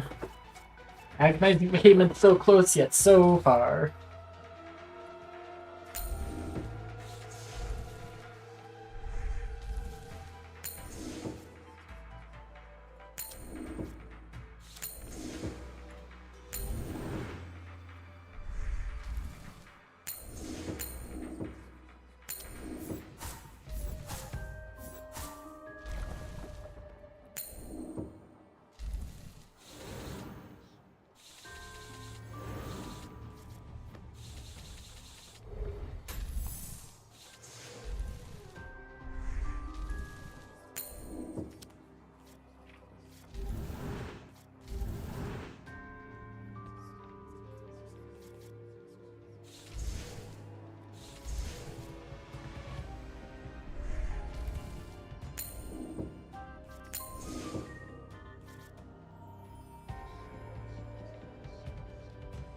Yeah, I'll drop that there.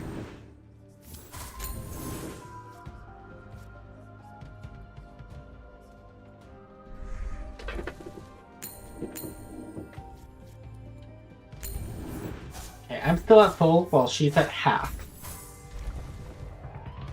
Yeah, half-ish. A little over.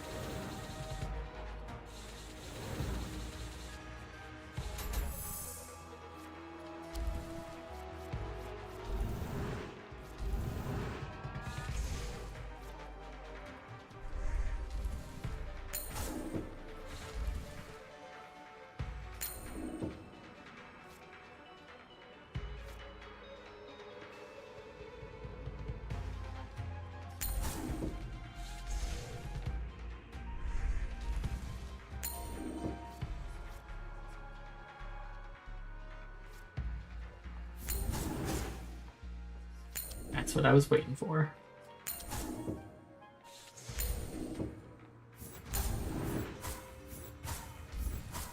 And I'm dead on energy again.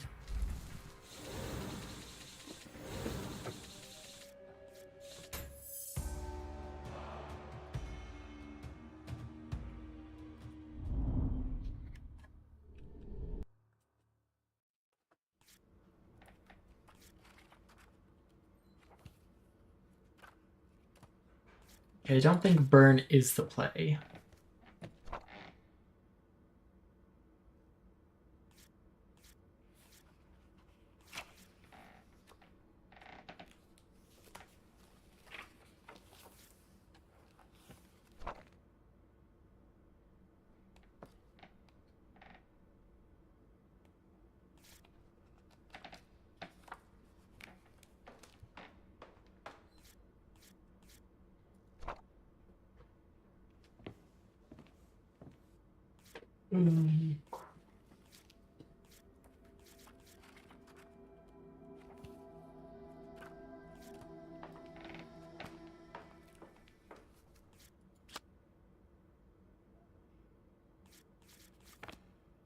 I think I saved healing waves for when he drops Empyrean Curse, is that what it's called? Yeah.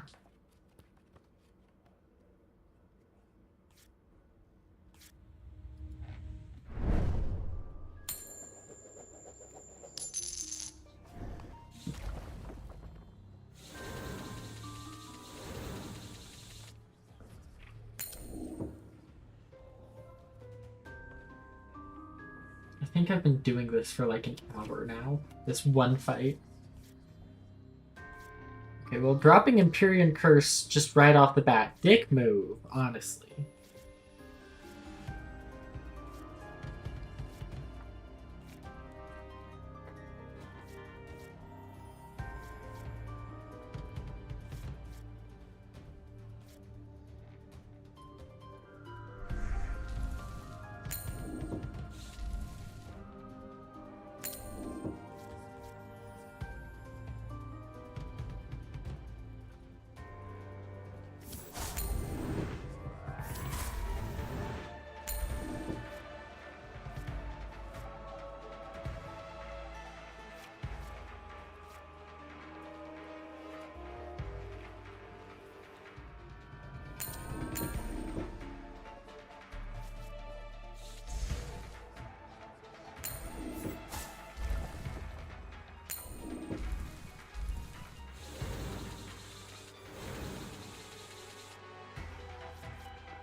Okay, Agonizing Behemoths get to go off here. Let's go.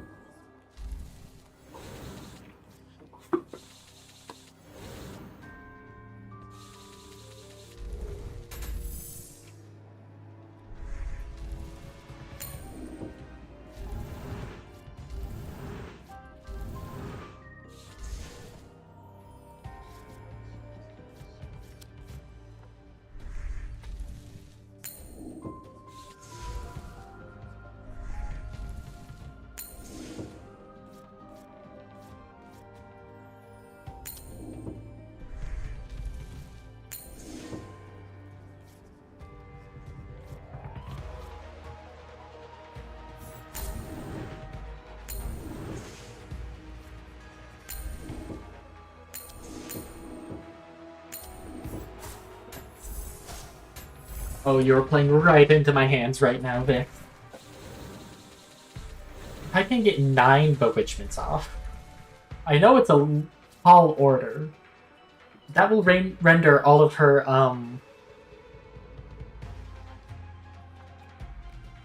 all of her specters.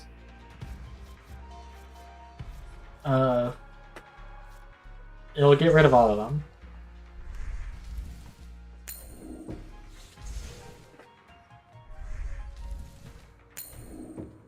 Even right now, if she were to drop a specter... Well, that is not a specter. Is something I can deal with, though. And... I really should. Or it becomes a problem. Gonna drop a Soul Steal first.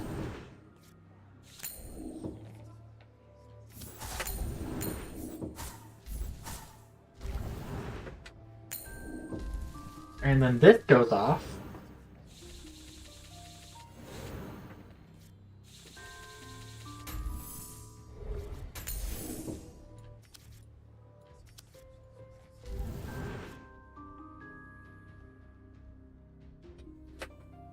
So this gains 6 right now because influence hits it plus or times 3. So that's at 11.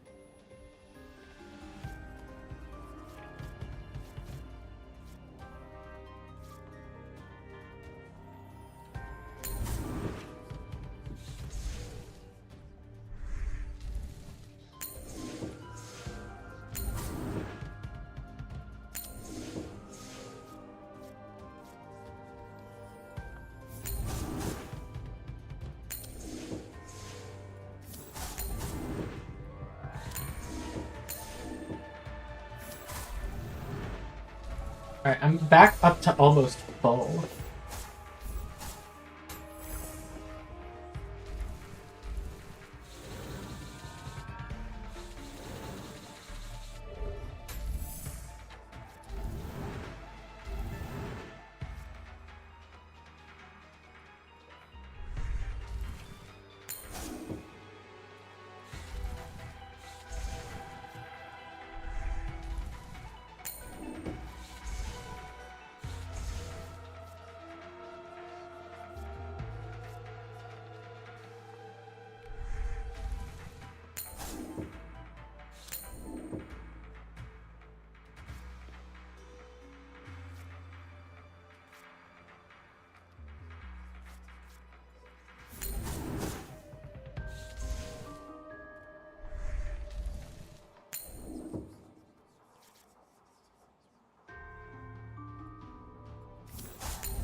Okay, 22 catalyzes, something to be a little scared of.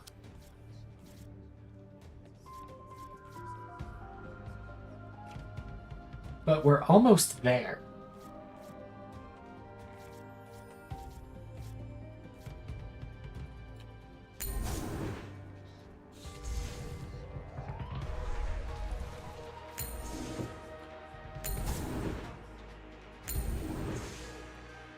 Okay, she can't drop a 22 boosted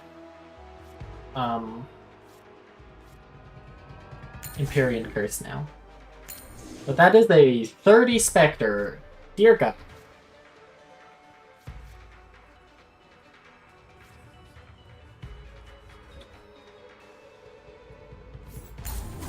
Oh no. I mean, I'm at full, but I really should have healing waved there against that Spectre. Brought it down to 7. It won't kill me, but it's gonna hurt like hell.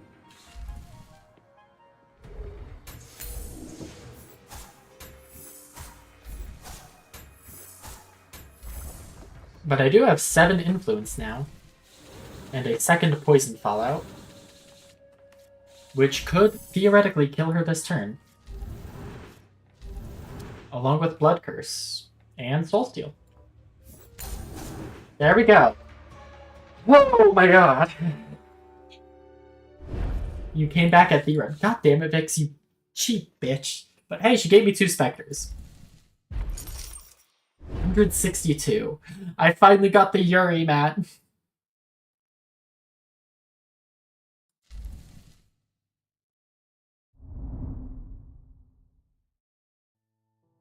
Another win for Taro.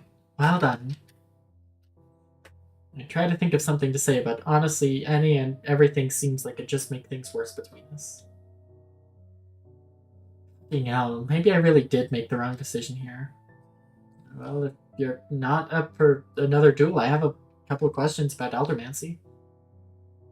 I know that it's the Eldritch School which aligns closest to the powers of one's Pact Master. In that respect, I'm wondering if proficiency in the school means better control over, I guess, Pact-specific abilities, or spells, or... It depends. Some Pact-sworn who try Eldermancy simply go insane. Some do well and gain autonomy over their relationship with the Pact Master. In both cases, there are usually extenuating circumstances. Would you be willing to go over those in more detail? I'm sorry. I've got a thing. She packs her cards and leaves in less than 20 or so seconds. She doesn't even bother to close the door behind her. I find my heart hurts in reply. More than I expected, in fact. Only things could go back to normal. Not in response to my own words. Only I could change the past, says the boy who unwittingly travels through time. The last thing I need is another chance for Yarm or the Pale Host to find me out. I have to believe that whatever we had can still be fixed. Just a little more time.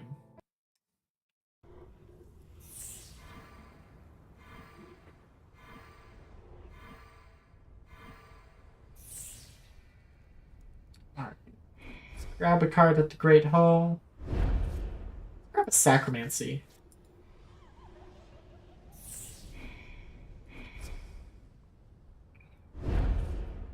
Sacromancy. What is that? That looks cool as hell.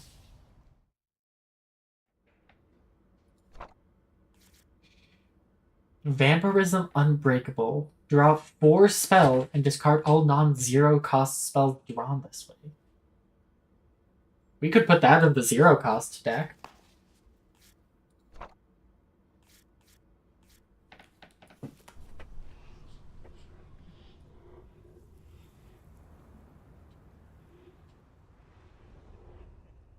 Let's see, we've got Evie or Loon to hang out with.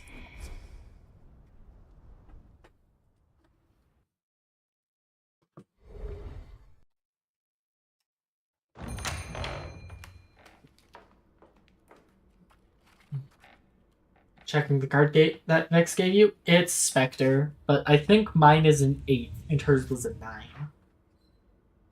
I also got this card. Catalyzation 3, Sacrilege 2. That would just kill me because I would forget about it. Oh, channel 1 energy but take 7 damage. Could I... Loon, could I get your version of this where I only... Or no, it wasn't Loon, it was 7.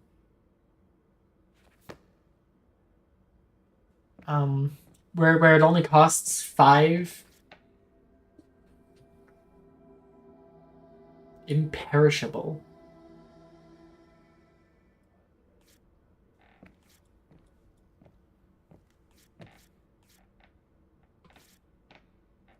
Mana. Legendary completes double your energy? Yes?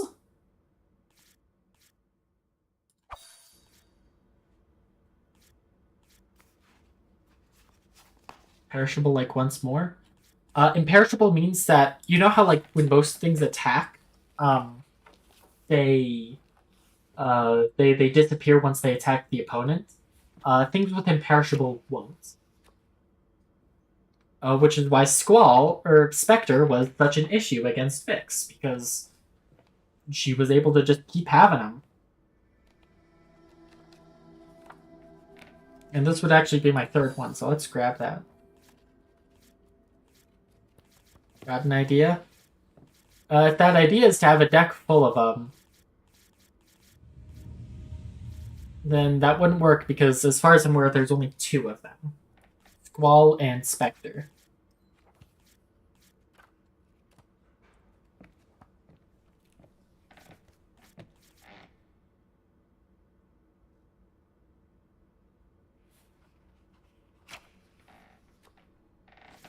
With buffs? I mean, that's kind of what Vix was doing. Or she was just spamming debuffs on me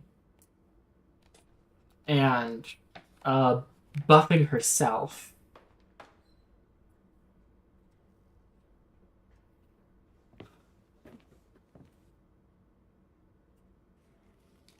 Yeah, one cost card can just dismantle the entire thing. Oh wait, that's another Soul Steal.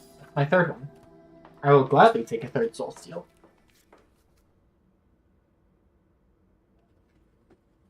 Disjointed Spectres. Yeah, no, the Spectres sure were disjointed. Thank you for the follow. Grab a couple of those.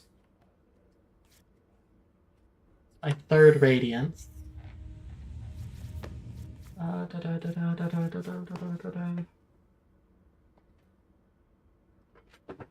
Disjointed Spectres with disjointed hitboxes? Really?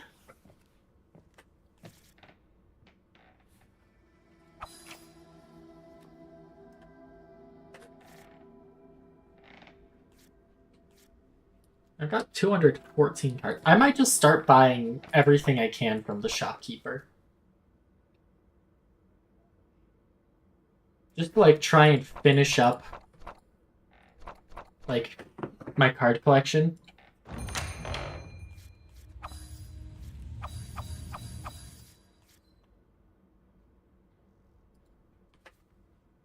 Sounds like a fast way to run out of money. Yep.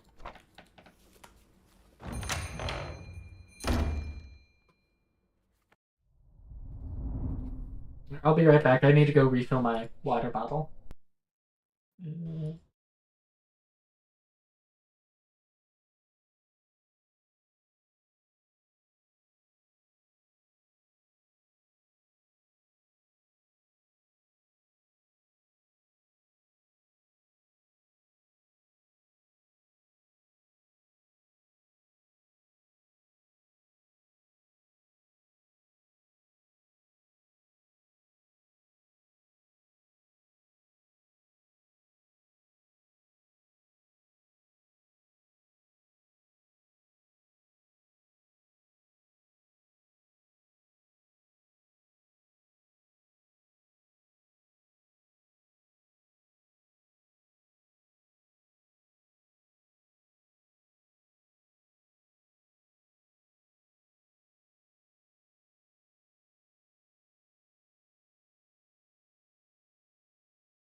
I am back.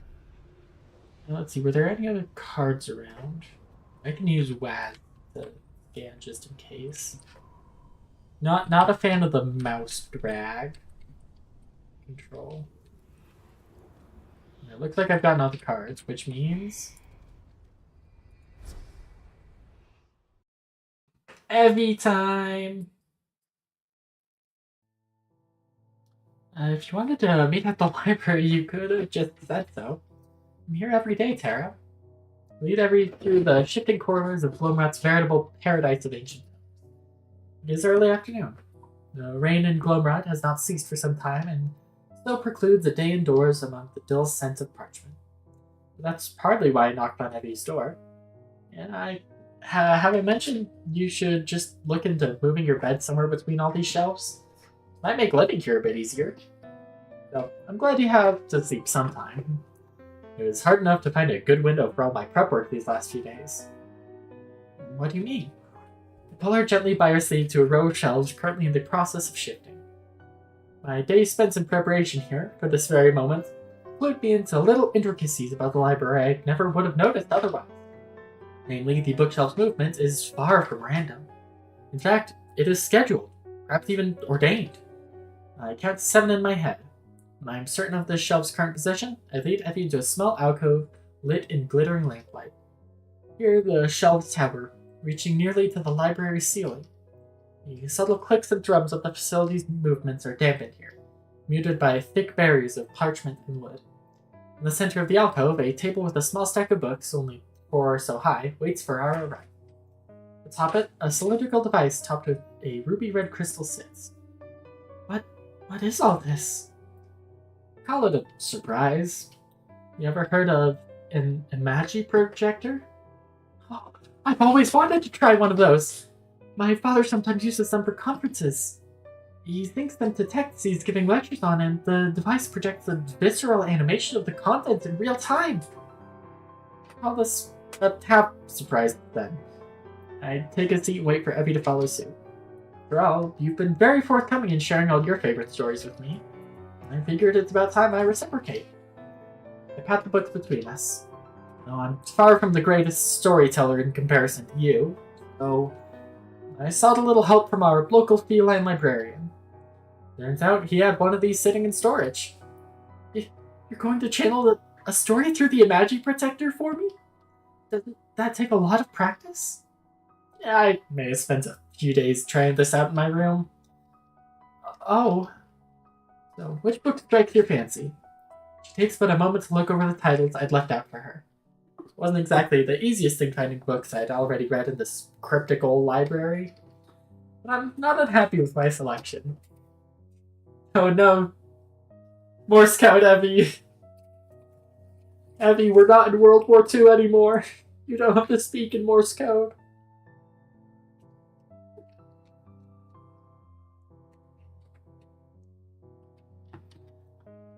You saying you want to make a request? She nods handily. Sure, I guess. Oh, if it's a story I don't know well, then I'm likely screwed. Controlling this eldritch projector is hard enough. Evie doesn't name a new title. No, instead she points a finger at my chest. You. Me? You. Do you know that sometimes you mumble when we're chatting? Little things that you probably don't think anyone else hears. I do? You mumbled under your breath once that there was a story behind the meaning of your name. I wanted to hear that one. I want to see it through the Imagi. Really? That's what you want to use it on? She nods. I love Evie. Evie is great. I character rankings right now. Top of the pyramid, Trent. Number 1. Fucking king. My parents. Ever heard of Persona? You see, Evie, the Arcana is the means by which all is revealed. Have you ever heard of Nyx, Evie?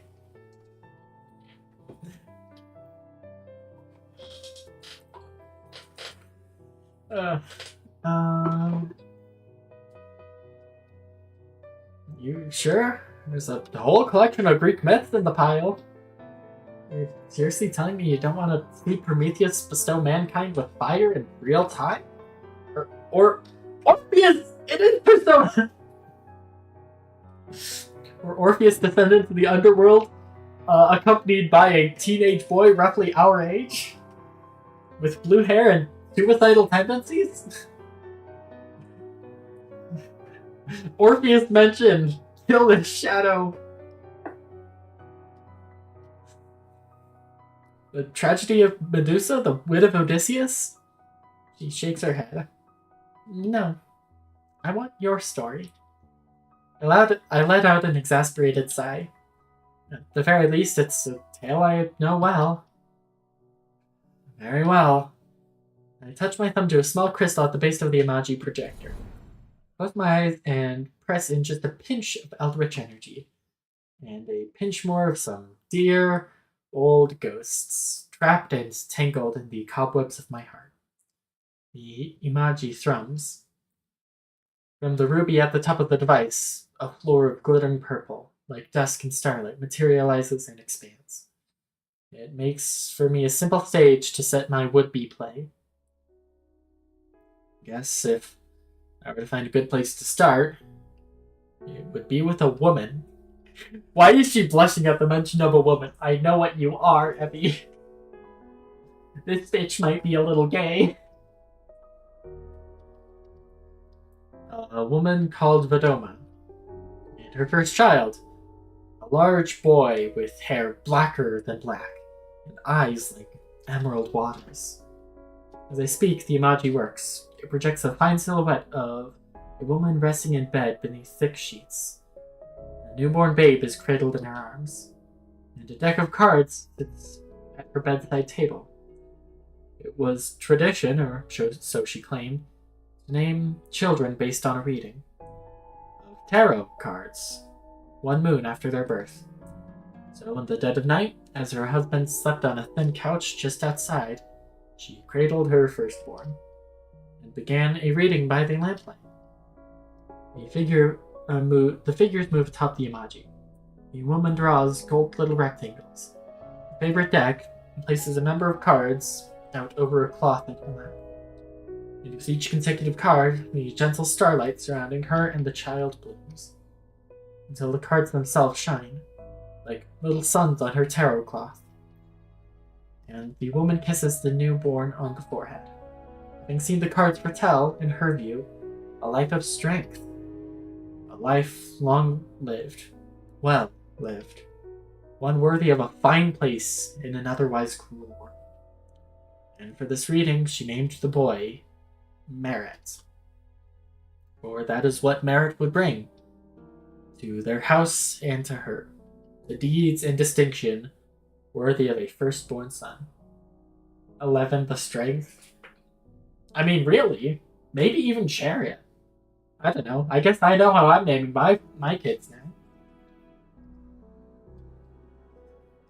Many years later, however, she and her husband bore a second child. Another boy. The scene shifts. Fog gathers at the command of a tempest.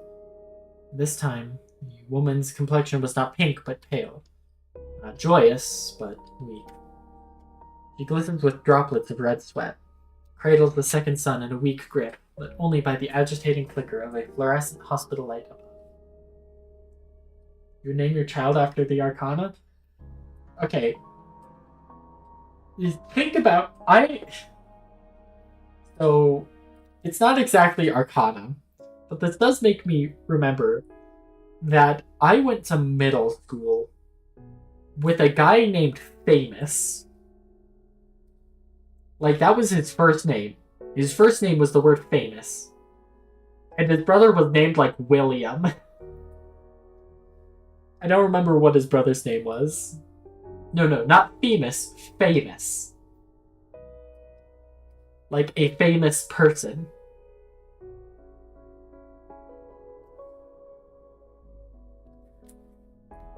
Yeah, like fame.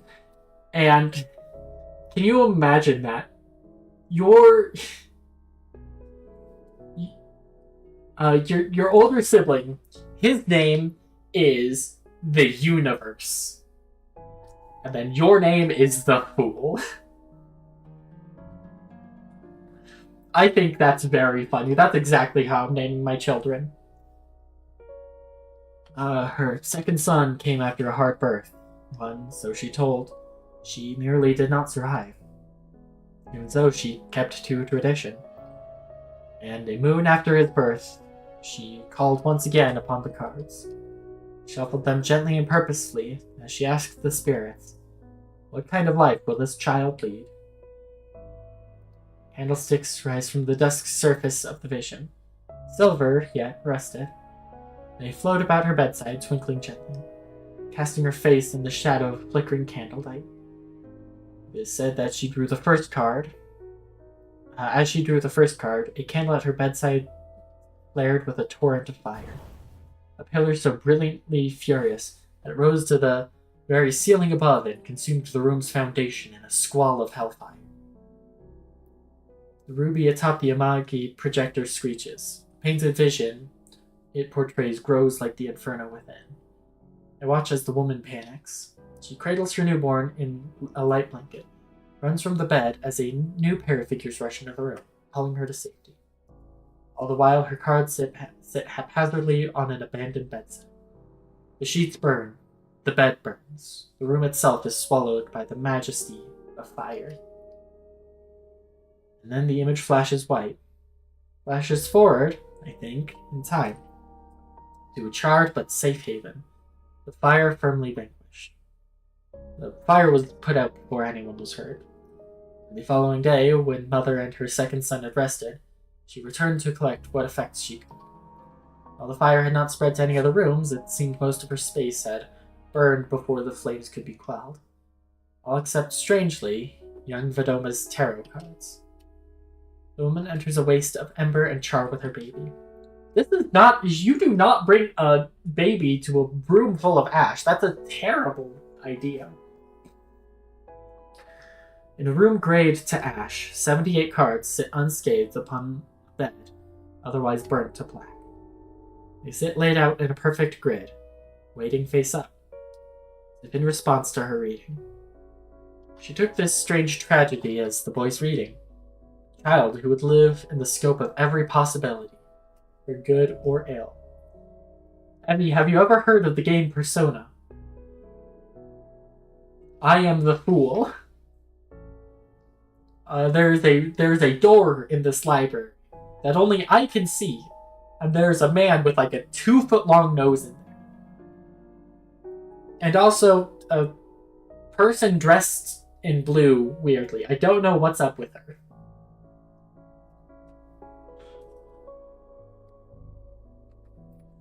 But you see, if I take this thing that looks like a gun and I shoot myself in the head with it,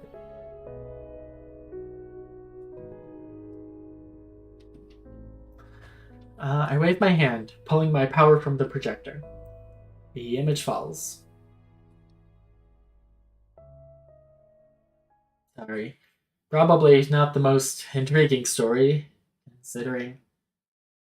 Taro, you said your family was pactless, didn't you? That's right. Something wrong? No. No, probably not. Just overthinking things. Well, that's kind of your specialty, Effie. That is a very angry blush. I chuckle. She can be so shy sometimes, and so furious too. I'm not sure I've ever met anyone quite like her before. Carol, may I ask you a question? Of course, Effie. What is it? What do you think you'll do? You know, after you graduate from Glomra? Well, to be honest, I haven't given it very much thought. These last few weeks, the only thing on my mind has been some combination of, this is all insane, I think I'm going to die here, or my favorite, what the hell happened to Trent? Abby nods solemnly, and the curiosity in her eyes dims just a shade. But even before all this Pax One nonsense, I'm not sure I really knew what I wanted out of it. I was told many times what I should want. In some strange way, I think it's only since I came here that I've had any time or space to actually think what my opinion on my future might be. Which is, I don't know. Very new, to be honest. I feel the same way. Minus the I think I'm going to die part, I guess. Both let out a small chuckle. The pair of us are silent for an awkward beat. Fervor called by introspection. Are we finally going to get a kiss with Evie? Evie rises from her seat and moves to one of the bookshelves nearby. She traces her finger over the spine of a bright blue book. She mouths the title silently, and I notice that her lips are slightly chapped. And very plush, pink and parted. Kiss? Kiss? Unless Loon wants to come and fucking stop it again? There's a slight flush to her face, easily highlighted against pallid cheeks. And in that frame, she looks more than anything I've seen in this place. Like she belongs. Winsome and divine amongst ink and paper, and throughout aged wood. She looks back my way. There's a determination to her demeanor, and the faintest touch of dismay. I want to be a teacher. As in a school teacher? For kids? She nods fiercely. How would Loon even know about this room? No clue. Loon magic. My dad won't approve. I think after this semester I'm going to tell him anyway. I leave my seat, cross the room to meet her. Okay. I can't save here. Oh wait, no, the pause is here.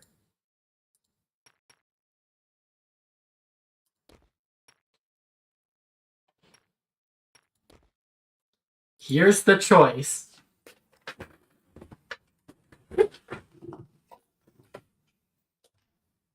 Which way? And the question is, will the game get upset if I try to romance her and also try? I need to look something up real fast.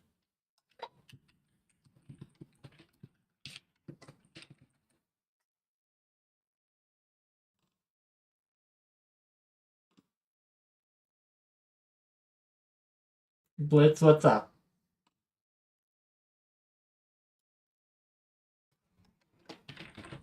Magatsu Izanagi.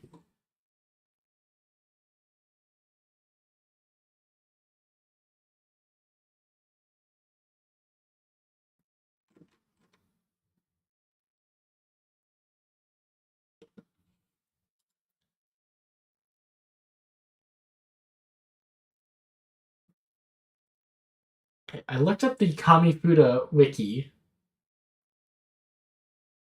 And a Wikipedia page for Ofuda pulled up.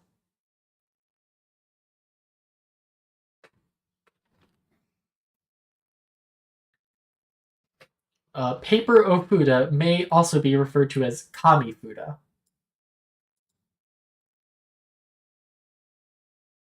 No, I don't know what you mean by Magatsu Izanagi.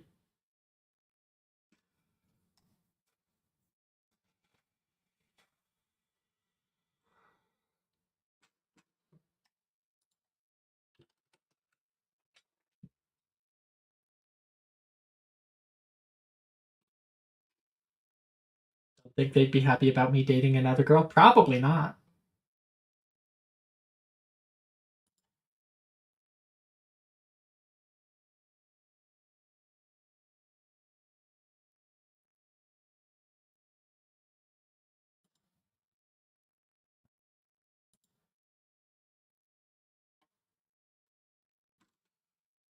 There is no wiki for Kamifuda. I wonder if I can, like, DM the team on Twitter.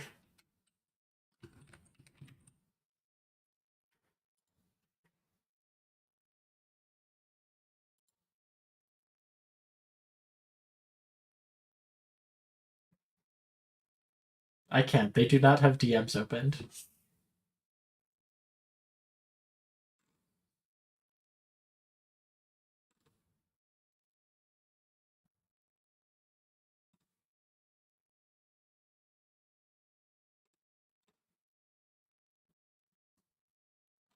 They also have not posted since they released the game.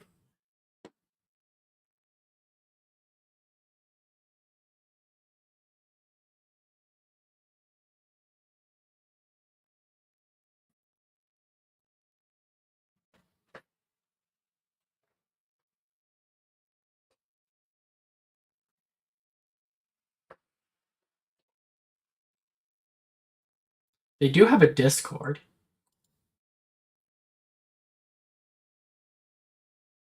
Let me see if I can. How many likes was their most recent tweet? 29.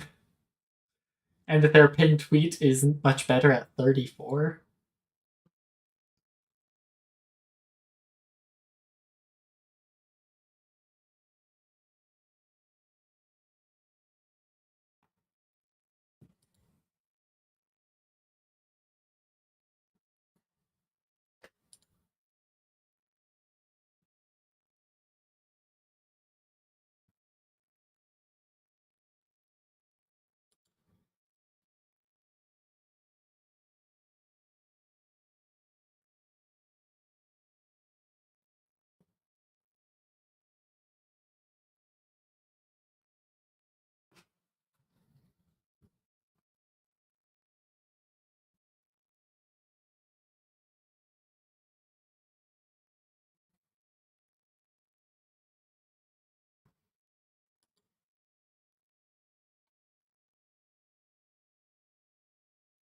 The last patch was November 22.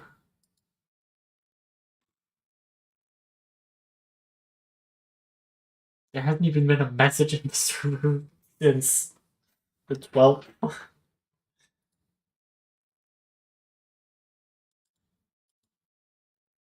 I really am on my own here.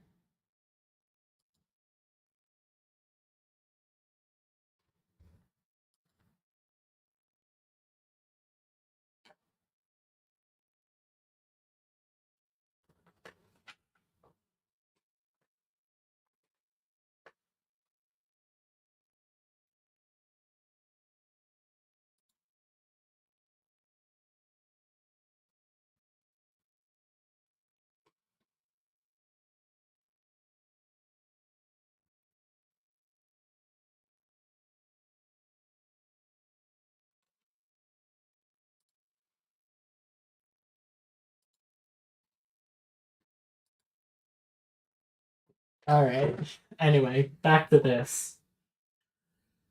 Oh boy.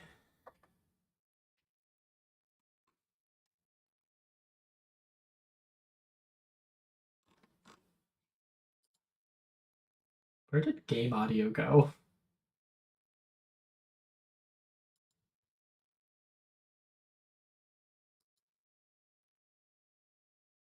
Hold on, now I have to wonder where the game audio went.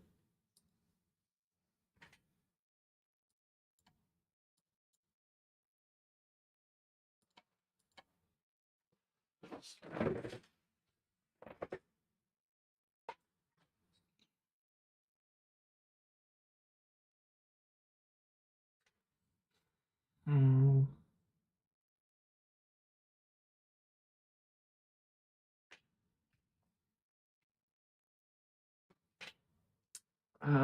I want to romance them both is the issue.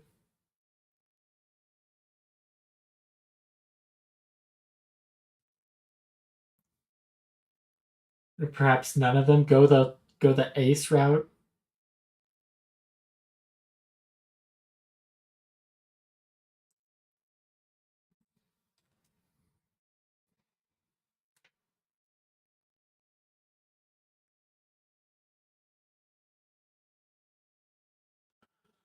Uh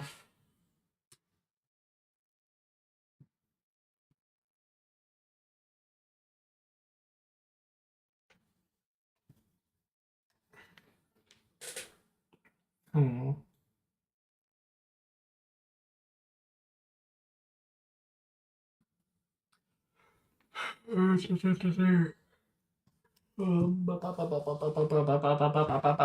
Oh boy.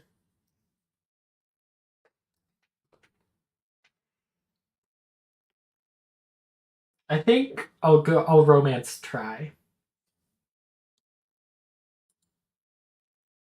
It's very brave of you. But where is my game audio?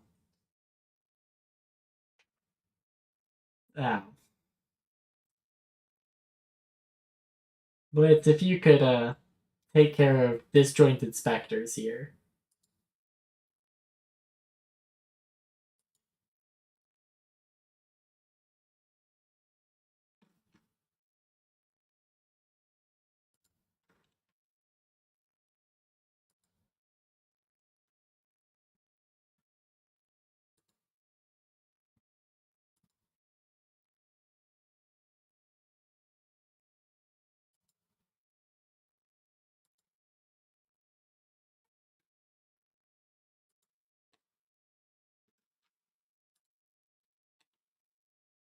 Wait, I need to, let's see, block and restream chats. Yeah. Okay, so I guess I have to also take care of stuff in restream chat.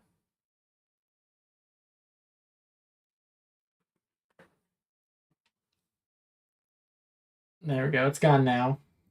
But once again, still, so is my game audio. What if I turn my headphones off and turn them back on?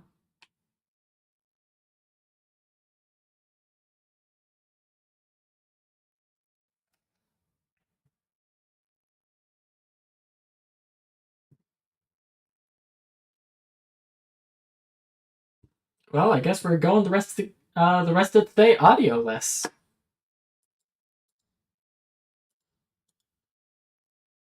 I think it's very brave of you, Evie. Okay, there it is. It was just the silent part.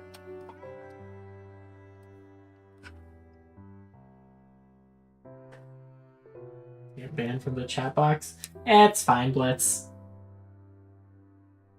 Why is it so hard then? Give her a big shrug. Because life is generally terrifying. And because I assume you love your dad very much. She nods silently. But if he's anything like how you've described, I really don't think you'll have anything to worry about. I think after the initial surprise, he'll be happy with whatever you do. You think? Yeah, I do. Besides, you've got the rest of us, you know? Here in the club. Something tells us we'll be an especially loud and obnoxious cheering squad. And for what it's worth, I think you'll make a fantastic teacher. You've done a good job with me so far. Technically, I think that remains to be seen. Touché. We walk our way back to our table. There, Evie begins to inspect the Imaji projector. Do you mind? I've always wanted to try one of these things. Only if you tell me something good this time. I mean, I want a top-notch Evie tall tale.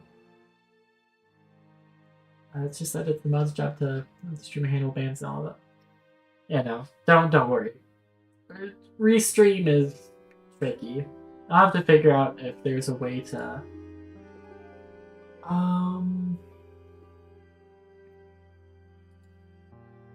filtering.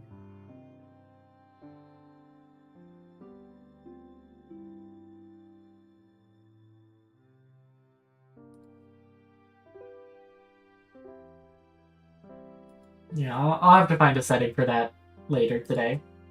To make sure that banned chatters don't actually continue to show up in the stream chat.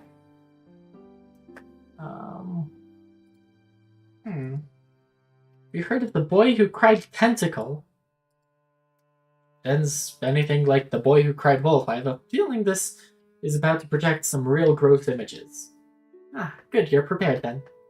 Once upon a time, there lived a little boy in a village by the sea. Evie sinks into her story, a master of her craft. And we remained there for some hours, swapping tales in the dark. I wonder if perhaps this is how it all started. Just some lone men and woman in a cave, sharing stories around the fire. Perhaps they found a kinship in that, just as we have.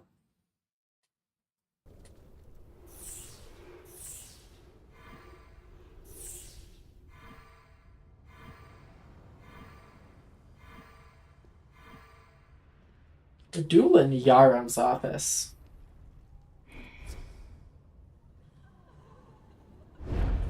Geomancy!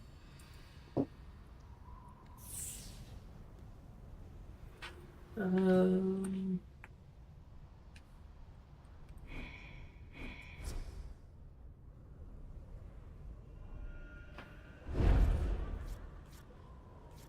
Hydromancy. Oh, that's my third one of those, I think. Also, what do you have this time around? Shopkeeper. I can't buy anything, but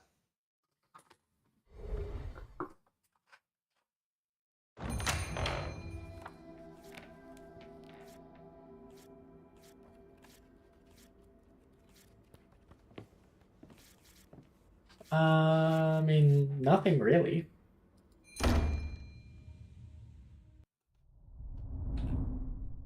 Is there anything else around?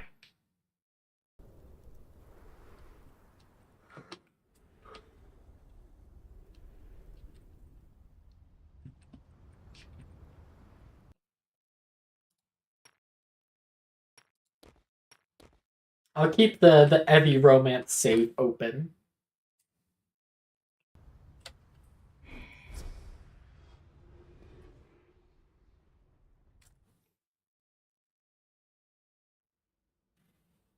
Rest of your arm calmly pours hot water from a kettle into a small white cup on his desk. The entire process of him preparing his afternoon tea has been exhaustingly slow. I can consider the ramifications of him forcing me to wait in silence as the tea steeps when a member of the Hand visited me this morning. I sit up in my seat. They found something new in Trent's case? He bounces the tea bag across the drink's black surface by a thin white string. They visited me regarding another matter. Of course they did. Now it's touching, all the attention I get. They're like the fucked up step-parents I never had. Makes a guy want to blush. As long as you're taking it in stride. There's something afoot at Glomeron. Something the Hand had refused to elaborate on to my person. See. And you're telling me because fraction of the Hand seems to suspect your involvement. They have taken stark efforts to observe you from the shadows. As part of those efforts, they have noticed a number of anomalies in the balance of eldritch energy in and around your person. Shit. Speak plainly, they were convinced you had been utilizing, albeit to a lesser degree, the abilities which landed you in the gardens in the first place. Shit. Of course, was before they surveyed the campus entire. Huh? Their initial investigations were centered on you, dear boy. Trent's unfortunate demise came quickly after your induction into our little community. It, in their mind, could hardly be a coincidence. Still, the Hand are nothing if not diligent. And they came to find there were not merely anomalies surrounding yourself, but the entirety of Glomeron. The whole school? Yes, the whole school. He taps a small bell on his desk.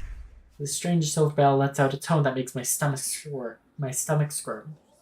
Oh, what is that awful sound? It's a protection against prying ears, and as such, we do not have much time. I know you have been leaping through time, boy. I also know that you have done everything in your power since Trent perished to find the culprit. I blink. Have I really been that transparent? Try not to feel bad about it, Taro.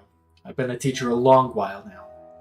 Somewhere down the line, it becomes fairly trivial to notice when 18 to 20-somethings lie to your face, even if they mean well. My heart might as well be stuck in my damned throat. He's caught me so off guard. I wonder if it's all a trap, a ruse to get me to admit my misgivings. But then I think about he and Steven embracing each other in this very office. I decide to look at the man, to really look at him, perhaps for the first time. I've been moving through time. It hasn't been intentional. Not once. Professor, I'm not sure if I can control it.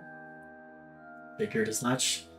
I'm also quite sure that whatever is happening at the university, it won't disguise your little problem for much longer. Which means You likely need some more competent instruction. Oh wait, what? Priscilla is an impressively intelligent girl, but I doubt she has the time to attend your every lesson. And to be completely honest, half the members of my dear daughter's club hardly have the grades to be competently teaching one another. I don't understand, sir. Are you saying you're going to help me? Don't mistake me, boy. If it comes between you and my daughter's well-being, or in fact the denizens of this university's well-being, I will not hesitate to do whatever is necessary to extricate any threat you may pose. But I have watched you enough during your stay on campus, my dear boy, and I have decided, whatever your struggles, you're a good kid. And I'm not sure I could call myself an educator if I did not help one such as you when I was called upon to do so. Besides, a certain daughter of mine may have sung your praises when she thought no one was looking. Say what you will about Zenfreya, but she has never been a poor judge of character. I don't know what to say, Professor. Say nothing. In a few moments, my jamming bell will relinquish. From here on out, I am merely a professor educating a student in the art of controlling eldritch energies. I understand. Good. Draw your deck, then. We've work to do yet. Let's just take him with the deck we made for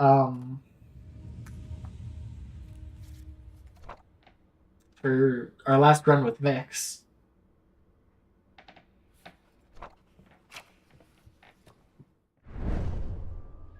A 100? Jesus Christ. He's got an initial.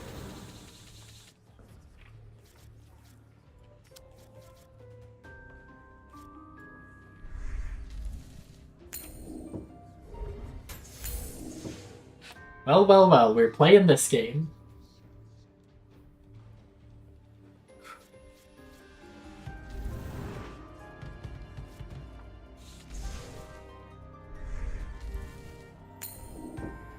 Wow, we really are just playing this game.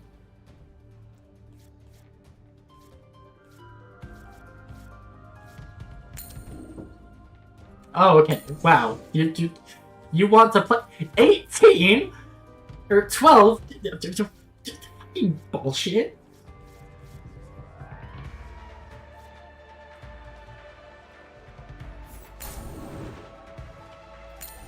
Squall. And it's imperishable. Uh-oh.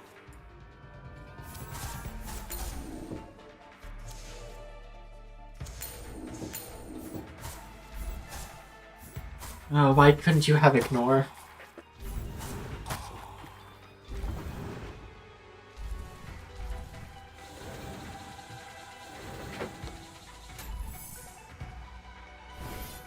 Six shield. Of course his is 6 shield. Oh my god.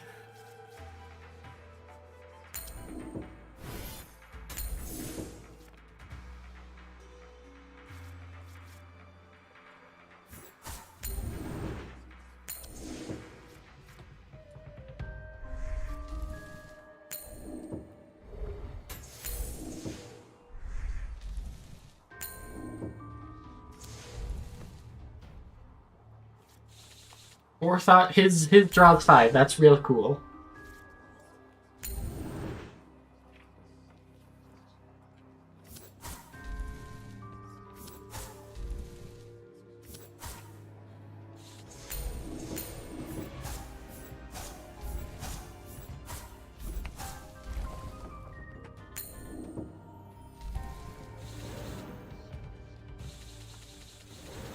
I don't know why his health is draining so much.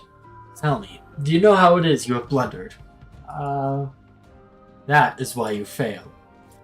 I actually know exactly why I'm blundering. Because despite my big talk, I actually kind of suck at card games.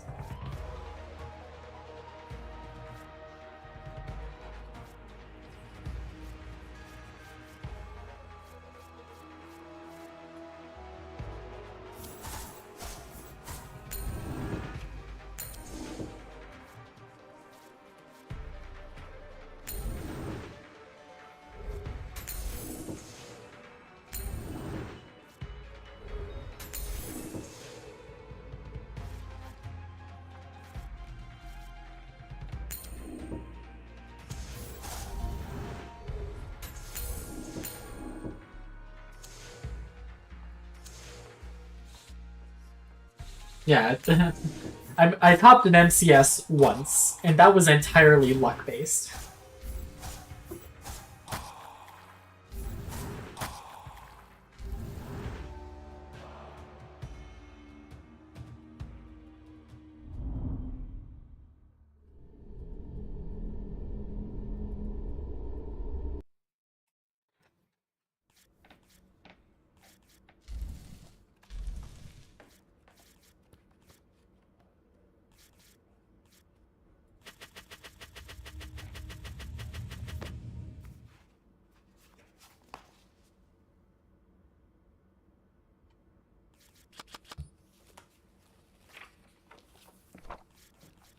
Let's go back to the good old stuff.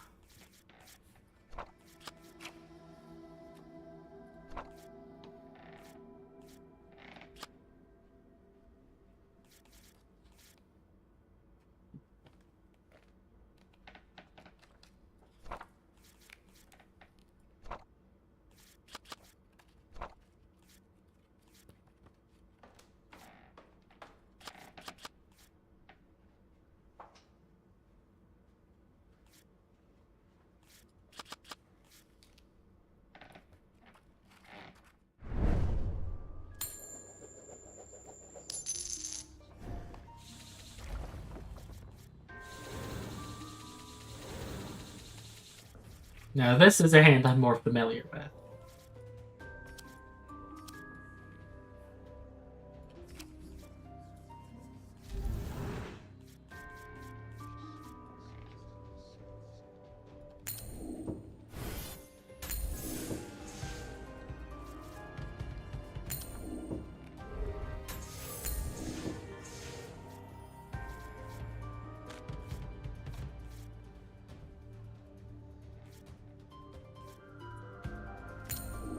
Geomancy. A bold move, boy. I faced the greatest exomancer of a generation. There were few greater than she.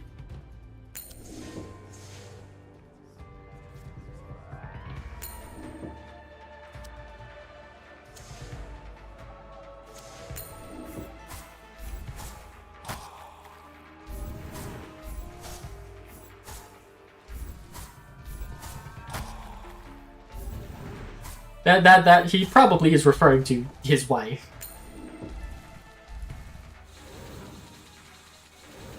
Alright, we both get agonizing behemoths to pop here.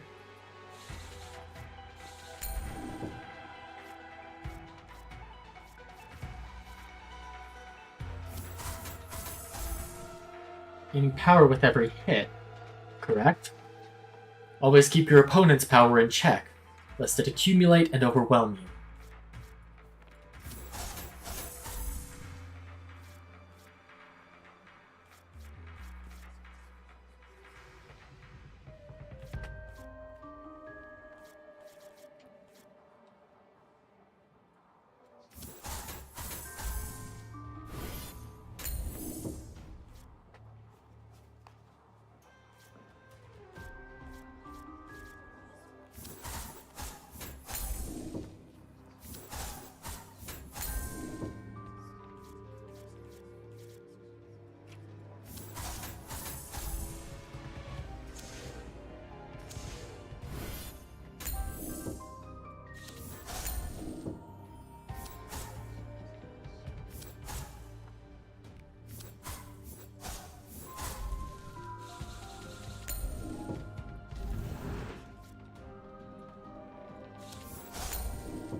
And I'm dead here, just barely.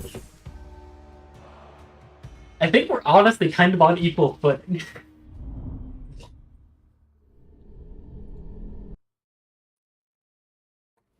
I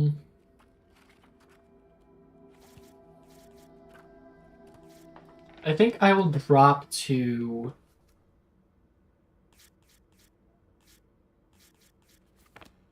one enchanter.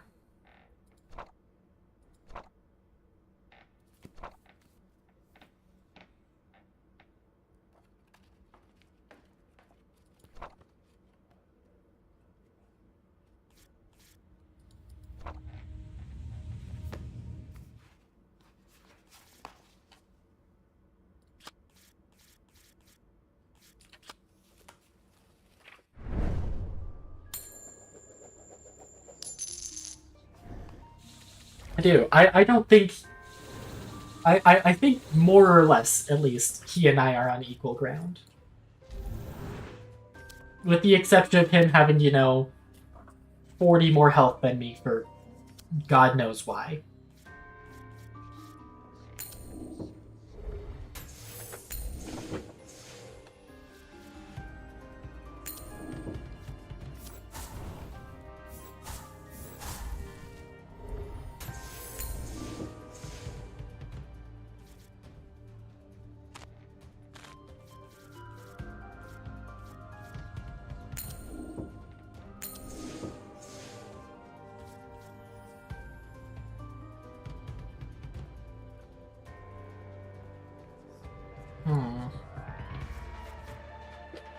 I mean, Enchanter has to be my play here. It's the only card in hand that I can actually play.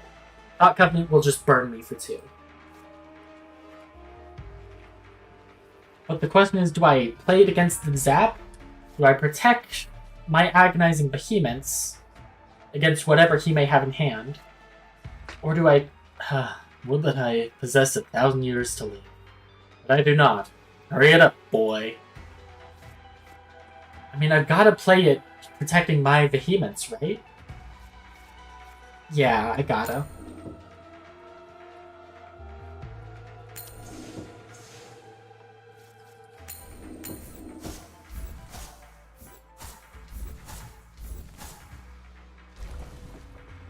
Okay, but that triggers both of those. Consecration one's gonna be a great boon.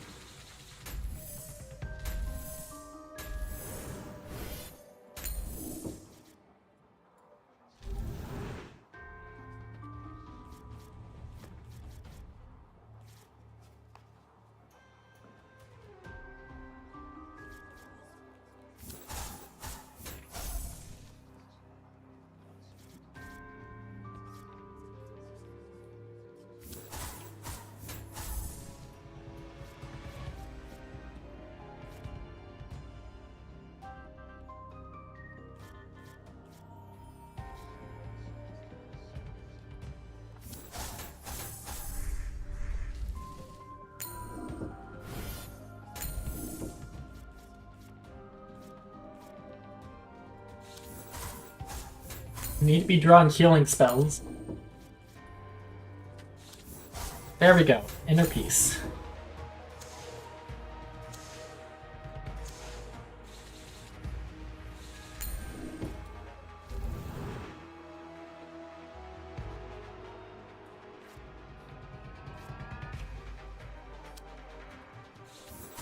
Okay, another Inner Peace. That's great.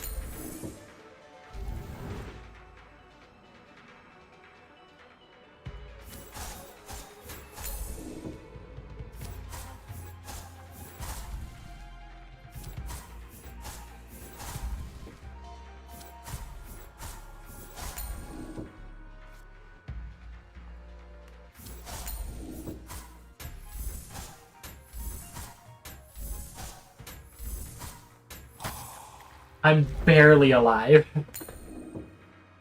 If he burns me for 1 damage, I lose.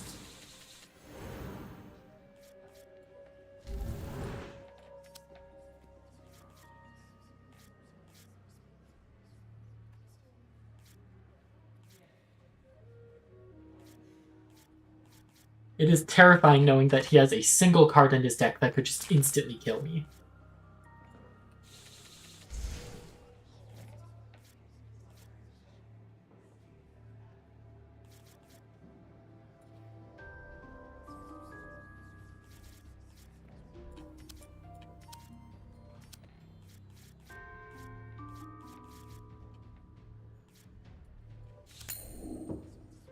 And there it is.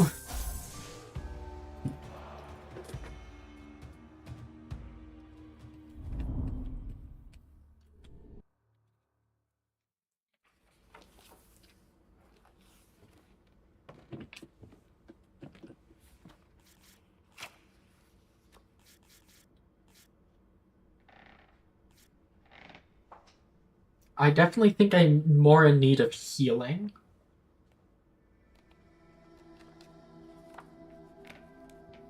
I'll drop Explosion.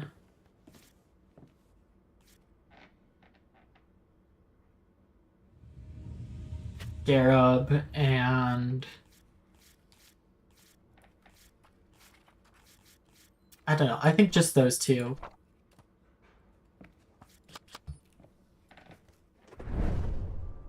For that.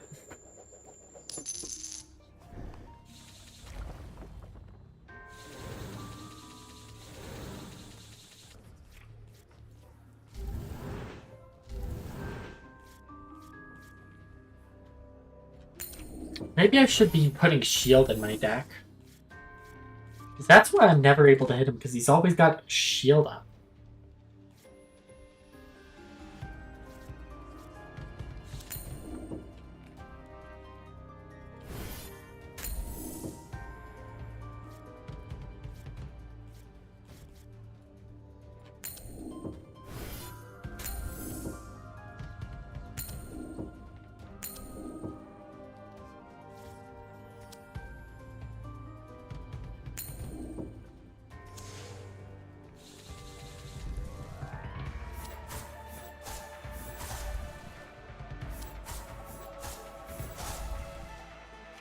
Just enough to keep your agonizing behemoth alive. And get through to mine.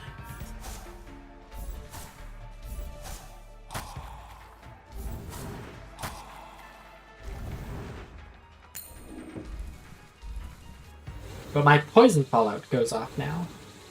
Oh, and I draw 2 blood ritual, or blood curses.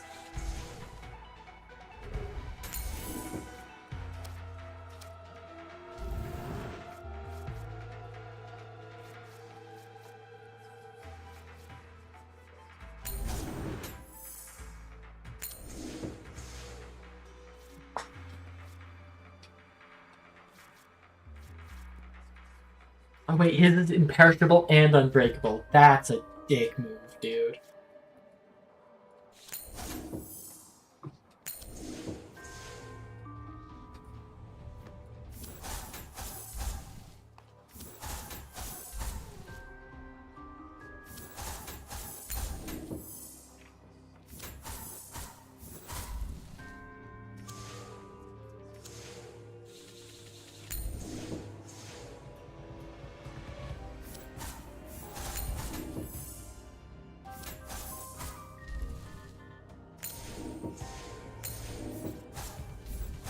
At least his is still a legendary.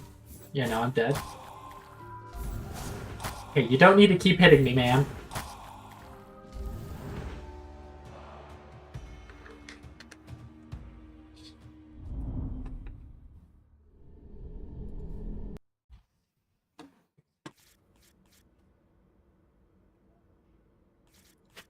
Okay, don't think Cure was the play there. I wish I could get a 3rd Blood Curse.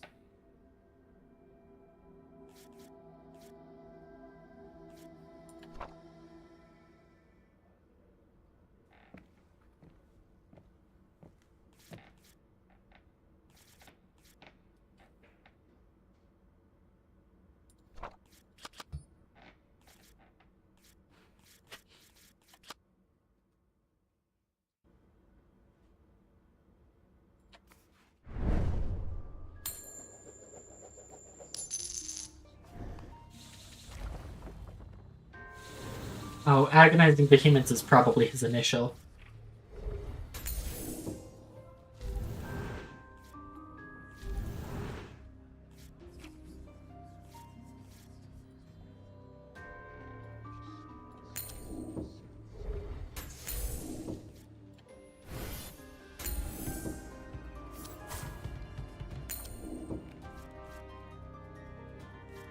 Yeah, initial.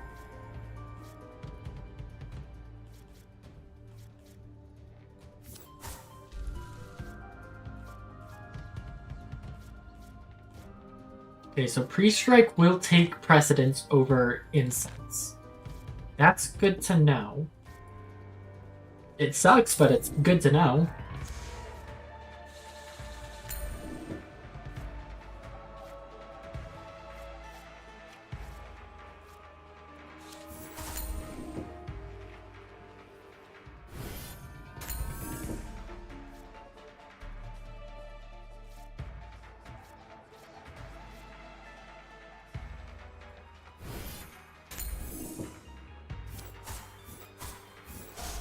And yep, he's got another one to get through to me. He's playing a lot of zero costs. Zero costs with this go insane. Hold on. Hold the phone. The zero costs that hurt you go kind of insane with agonizing behemoth.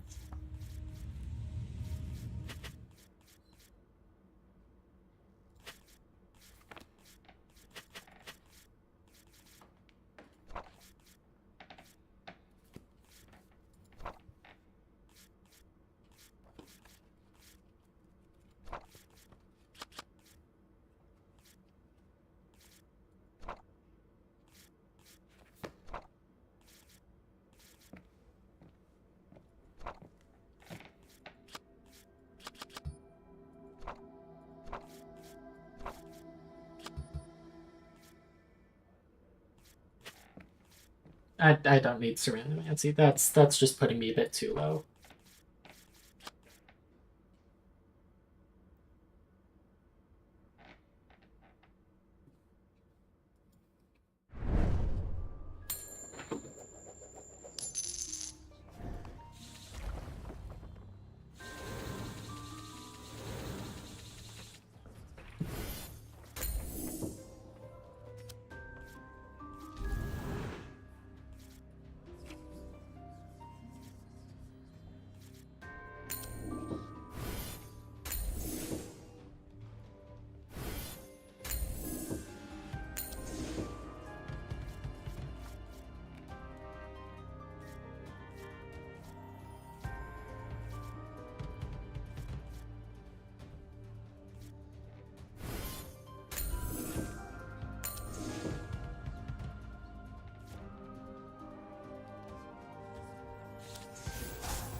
Is he gonna have a zero costs? Yep, there's Zap.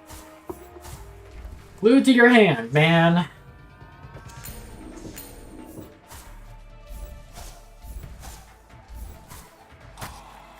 Okay, I can't put Blood Curse right here. This is the shield spot. If I've got stuff that needs to be shielded, it goes here.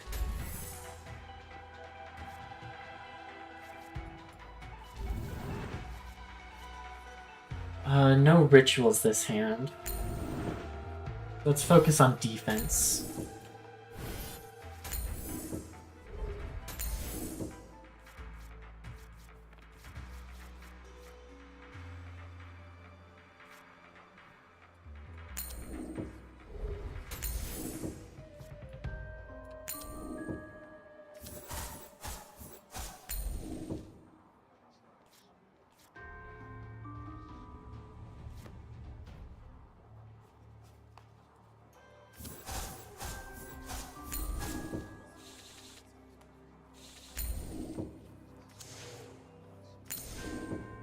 And there's the Zap.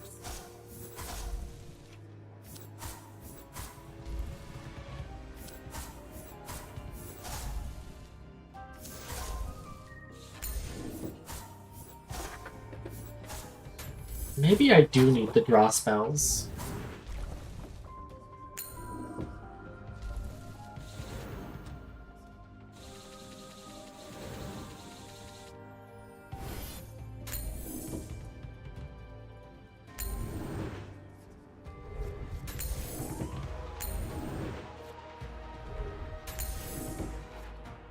I should have put these down first. Shit, those are in the shield spot. It doesn't matter, I don't have any shields in hand anyway. Oh man.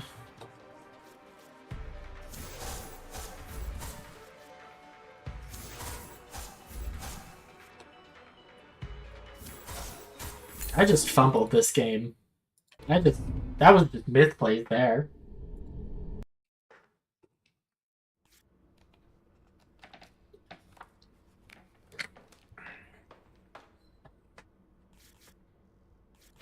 I think it's time to say goodbye to Inner Peace.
thought I had put those in my deck. Oh wait, that lowers my health. I don't think I will. I'll put the Mind Scries there.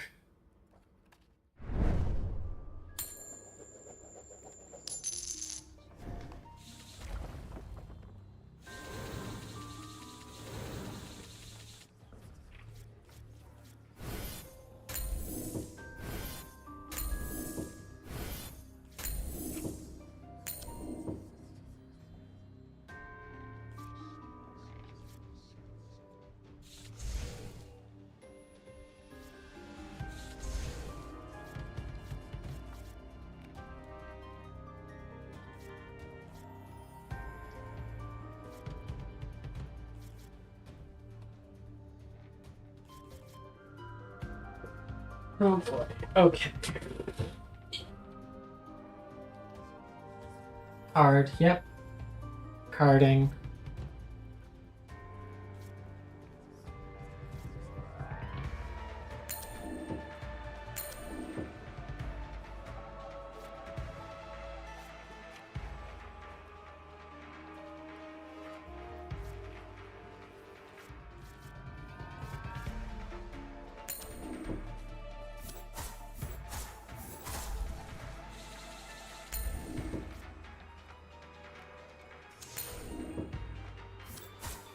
Yep, and of course he has his 0 costs.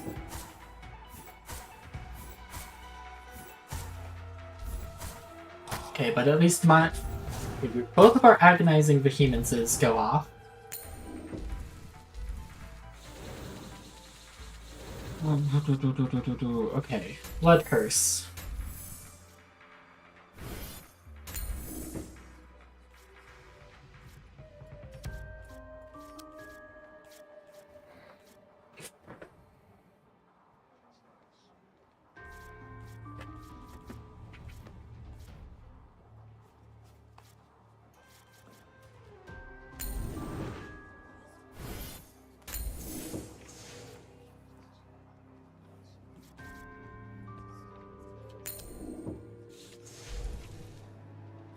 Oh, he has Enthrall to get that back. That's smart.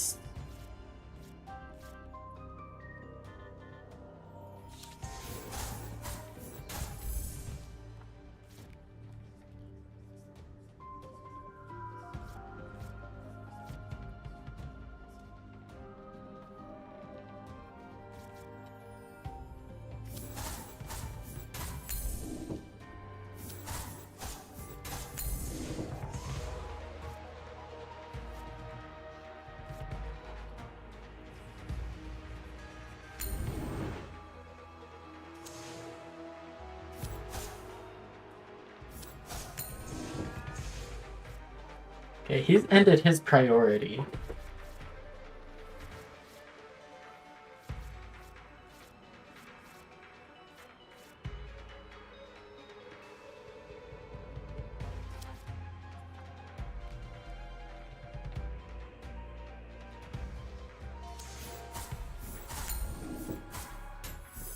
He'll get a second agonizing Vehemence, which, while not great, I will just have to live with.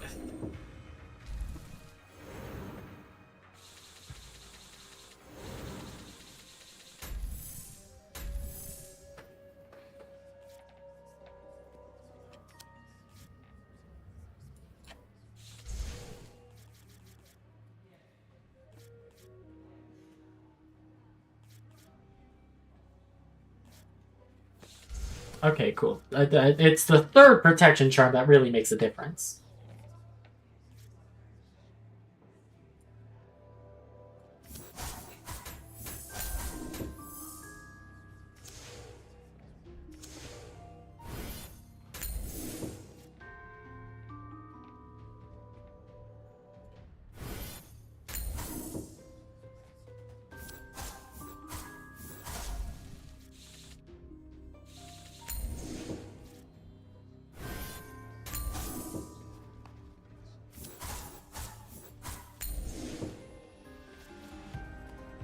This is 26.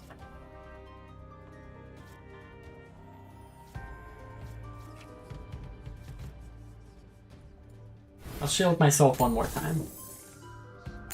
Well, shit.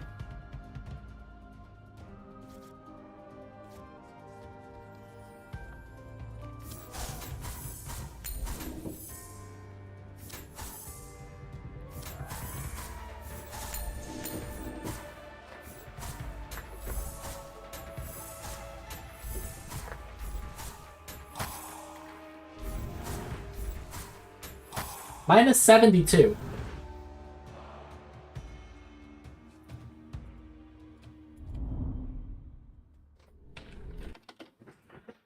Hmm.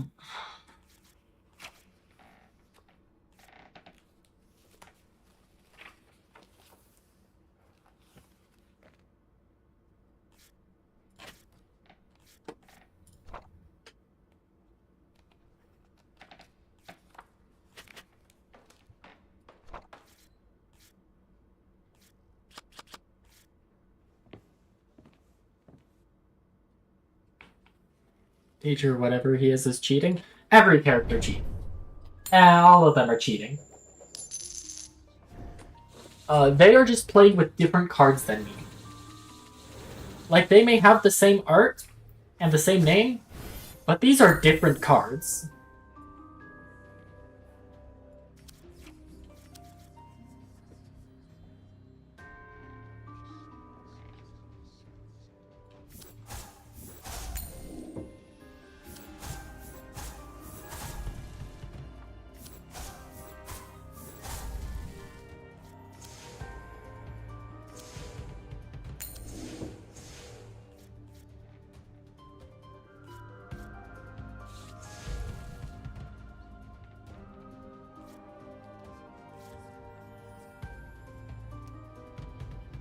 Like, for instance, Agonizing Behemoths, if you notice, for Professor Yaram, costs 2 energy and requires 12 blood.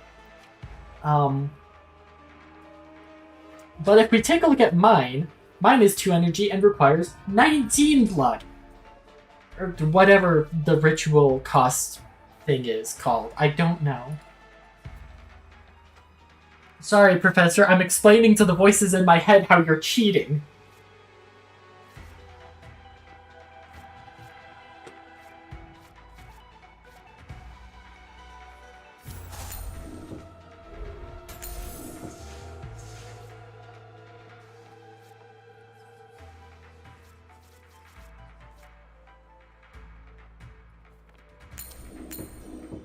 He sent it his priority, which is fantastic news for me.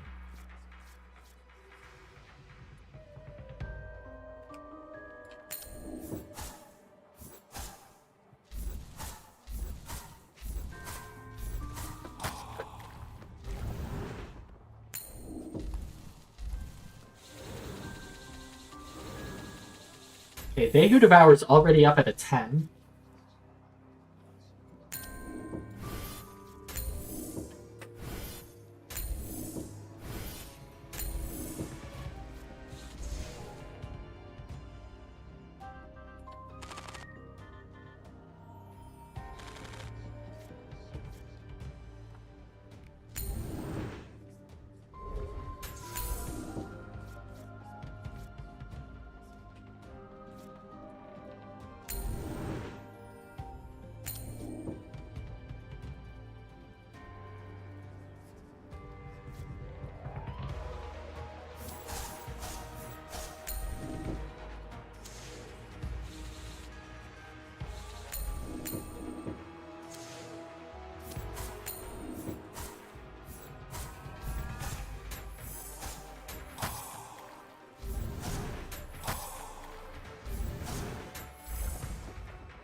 Ritualizer is actually exactly what I need here. I'll go Protection Charm first.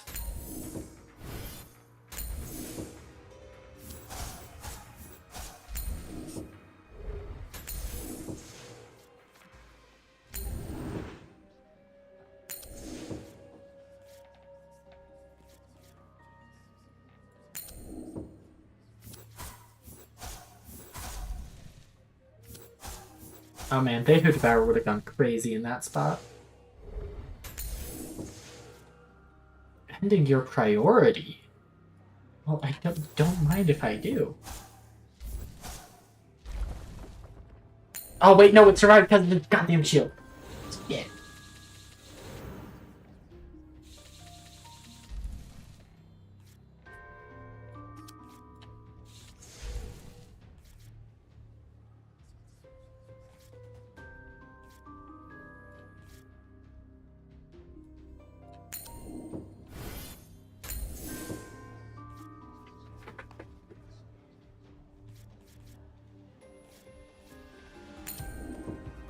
And there's Squall.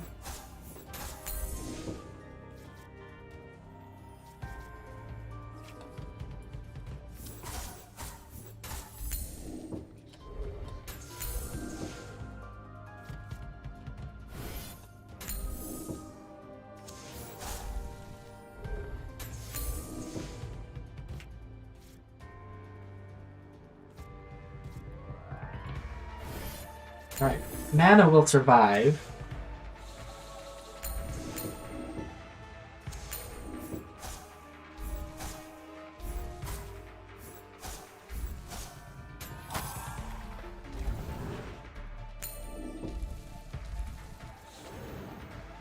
Oh my god, I'm almost dead.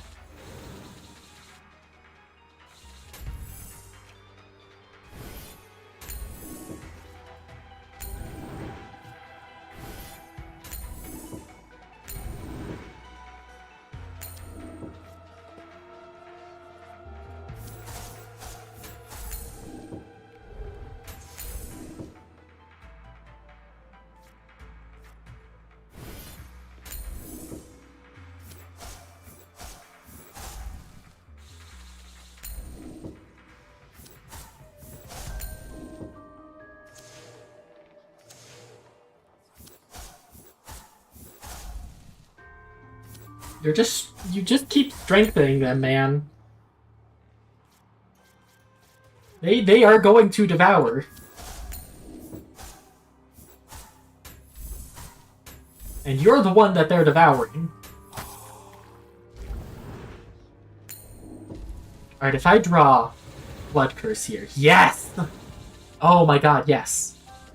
This is it. Put it in the shield spot. It's fine. I don't have any other rituals. Pass priority. Oh, okay. Burn yourself, coward. Coward. I mean, that's the honorable way out. Oh, a Squall. 2 of them. And my 3rd Zap and 3rd Decrepify.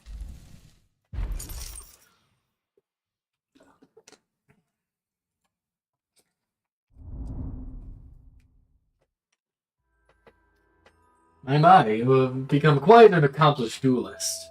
My knees buckle. I fall over, gasping for air. If it wasn't for his speech a few minutes ago, I would have thought that he was trying to kill me. To be honest, your Kamifuda prowess is now at a level where you could pose a real threat in an eldritch duel of any sorts. Cards, ritual, or not. You do well to remember that, should you ever need to defend yourself. Give him an exhausted nod. Now then, off my floor. Let me guess, you've got another appointment? Another appointment? No, Taro. We've got another 5 duels to cover this afternoon. 5?! Correct. Then this evening you'll be reading a large sum of literature concerning the invocations of one's Pact Master. There's a power in his voice. It straddles the line between sagely succor and tyrannical command. Understood. I'll take a moment to settle my breath before pulling myself up the hook. Please don't make me duel him 5 more times. Yes, sir. Good. And Yaram? Yes? Thank you. Anytime, my boy. Professor's Regiment. Train with Yaram. Oh my god. Yaram. Buddy. Hold on, I've got a ping. Why do I have a ping?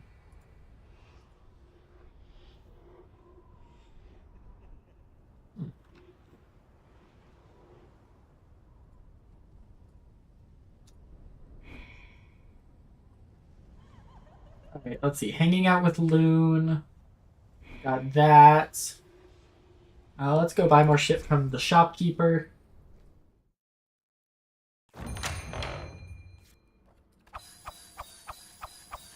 Oh, we bought a map. Neat. 240 cards.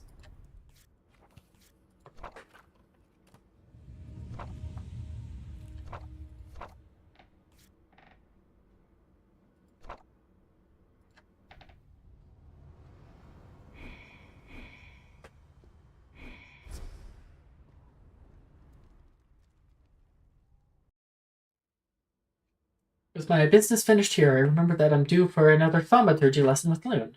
I head for the club. Wait, don't tell me this is secretly a duel. Maybe if I ask nicely enough, he'll take it easy on me today.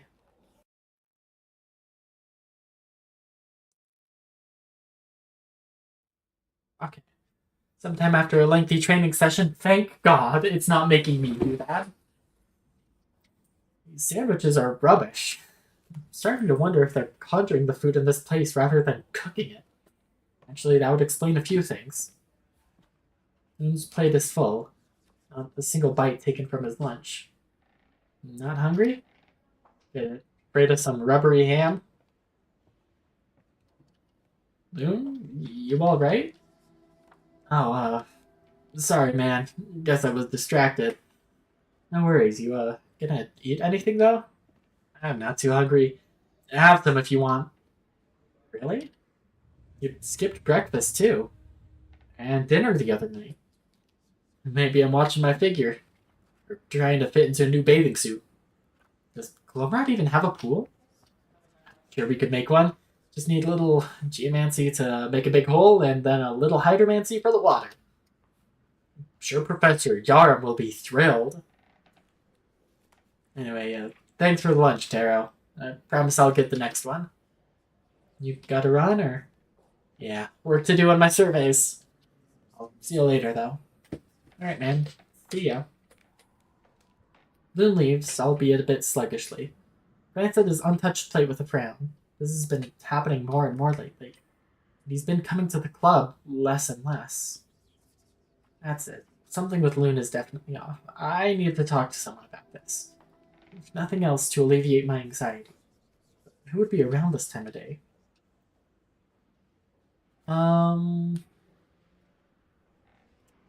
Let's see with Try. Having a lot of classes with Loon doesn't particularly mean anything, because you can have a class with someone and never interact with them. But this one decided to seek counsel from Try. She is the senior-most member of the club, after all. Find her in the halls not far from Professor Yarum's office. Greetings, Taro. You have quite the striking look on your face. Do I detect some manner of worry? You, detect right. I was actually looking for you. I'm wondering if I could ask you for a bit of advice. Certainly. Though how helpful I may be, I suppose, depends on the subject matter of your question. It's about Loon. I see. I'm surprised, Taro. I didn't take you as the kind to gossip. You would be surprised how much I can gab when the mood strikes me. But no, this isn't a gossipy question. I'm actually worried about him. And you need advice because I'd like to see if I can help him. Why is that? Well, he's my friend. I care about him. See him as someone worthy of being a companion of yours. Would that not predicate some admirability on his part? I would have assumed you saw Loon in a good light, as they say. But stepping into meddle suggests to me that you view him as incapable of handling his own affairs. I'm not sure I agree with your logic there. And besides, everyone can use a little help now and again.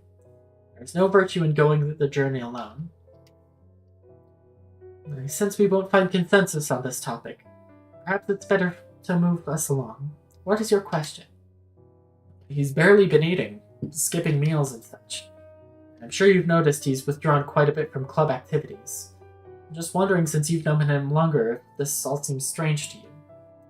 She tilts her head, deep in thought for more than a few moments. Not particularly. Really? I recall several periods of time Loon has withdrawn from his usual club activities in the past. He does eventually return. This would suggest it is part of his natural inclinations, no? For his dietary habits, I'm not sure how you would expect me to have observed anything in that regard. I see. Does that get to the heart of the matter, Taro? Yeah, I mean... Sure. Thanks for your help trying. Of course. She heads off in the direction of the clubroom, quiet and cold as a winter night. That was certainly an informative conversation. No, I'm not sure it gave me anything I really needed. In fact, if anything, Try's callous response has only strengthened my doubts about his well-being. I find myself wayfaring through Gloomrat's halls, distracted by a million doubts, and then doubts about those doubts. Anxiety, my bittersweet mistress, or really just bitter, for being honest. I head back to the clubroom for a little thinking time and perhaps some self-practice with my deck. But to my surprise, I don't find the clubroom empty. I've been pinged again.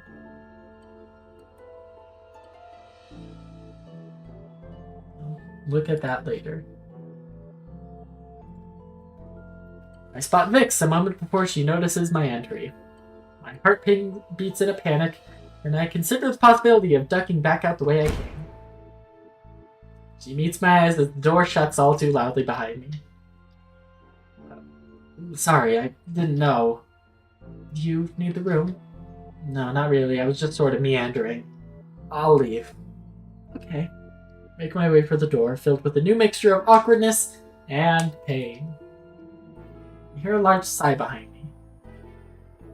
Okay, what is it? Huh? Something's wrong. No, I'm all good, Vix. Knowing you, that means something's wrong with someone else.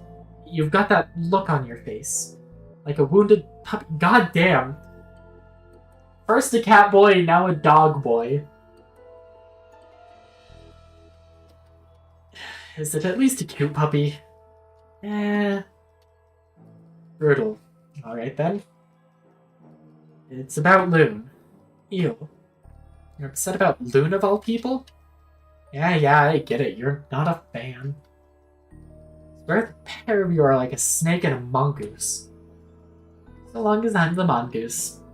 A very large and a very beautiful mongoose. With laser beams. Attached to my head, preferably. I rub my temples. Maybe I should just cut my losses here. Okay, what's the deal with our resident blonde goody two-shoes? Just it. I'm not sure. He's been acting off. Off? He hardly comes to any of the club activities anymore. I'm pretty sure he's not sleeping, and I know he hasn't been eating much at all. By the stars! You're saying for once he isn't acting like a source of boundless, unending positivity? Clearly he's been infected with a brain parasite of some sort. That's right. That's another complaint I have with Vix, like the space alien brain parasite fixation. We'll probably have to kill him. What do you think? Drowning or decapitation? I, for one, think he'd prefer a guillotine. You know, for the historical gravitas. Aha! Got any other advice? Just that those things aren't unusual for him. That's what the last person I asked said too. Yes, I am just overthinking this all. Overthinking? Taro, you're a lot of things, but let's not pretend you're some neurotic Sherlock Holmes working out every angle of a situation. I mean, let's be honest. You're lucky to be Watson on a good day. Hey, I happen to like Watson. Exactly.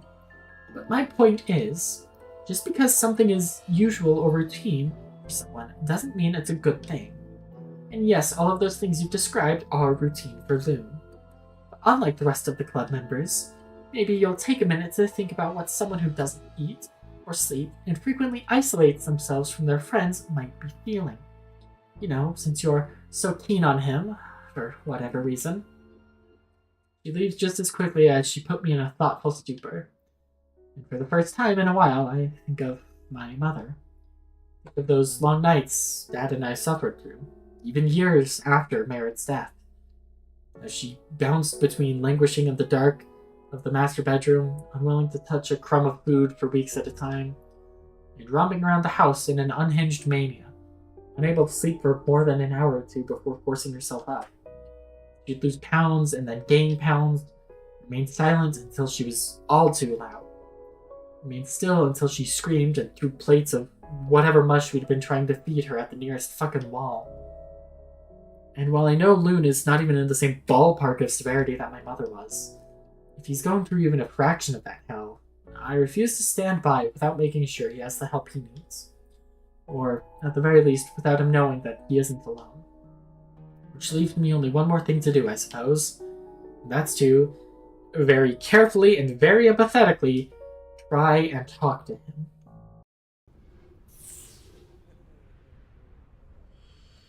But that's that. We got a duel. I think I bought the shopkeeper out. Yeah. Well,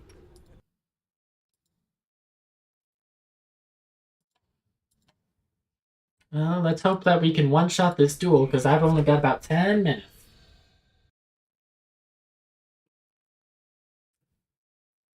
I jolt awake from a light afternoon nap. My limbs practically scream in pain. His extensive training regimen has me feeling sorer than ever in my life. Or still, I'm fairly sure he's only going to ramp up the difficulty. The damned smile on his face, most likely. I roll out of bed begrudgingly to answer the unwelcome visitor at my door. Good evening, Taro. Evening. Sorry, I was catching up on some sleep.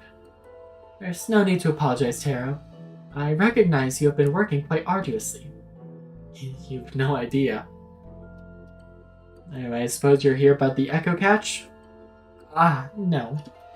Not as of yet. I have actually come regarding your training regimen. Oh. I didn't miss a session, did I? Not at all.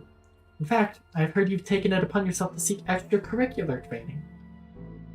Commendable of you, indeed. In truth, I came to inquire about your progress. I've reviewed your growth via the reports from our other club members. Really? Vix actually submitted a report? She did not.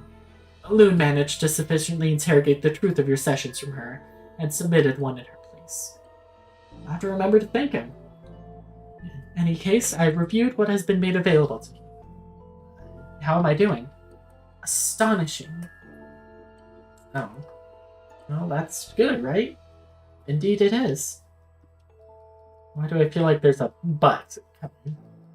Many new Packsworn spend years inoculating themselves within the Eldritch Arts before they become as capable at casting as you.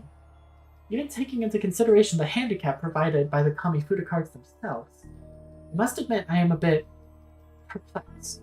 Your progress makes no tangible sense to me, not unless there's a factor of which I am yet unaware. Factor? Yes. I spent many years garnering the skill set and knowledge I currently possess.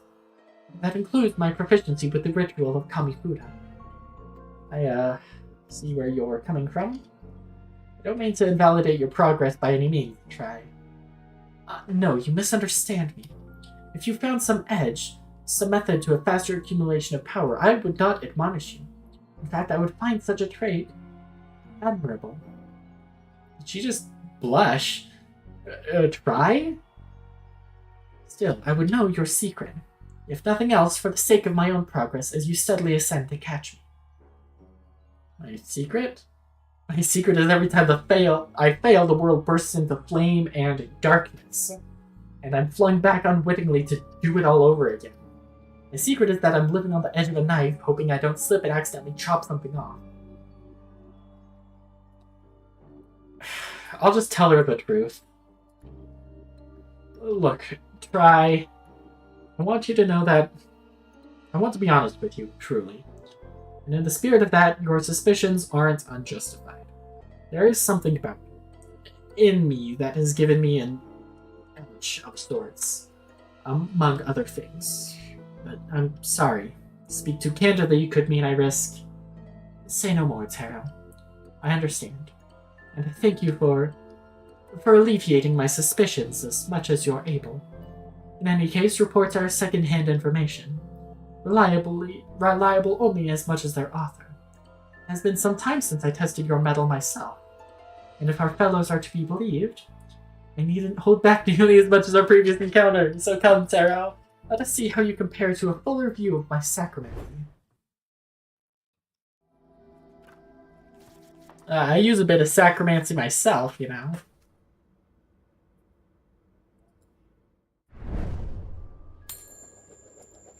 $100 HP.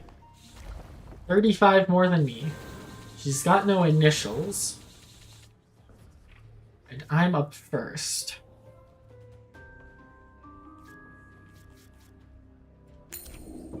Demonic Pact. Gain Concentration 1, Sacrilege 5.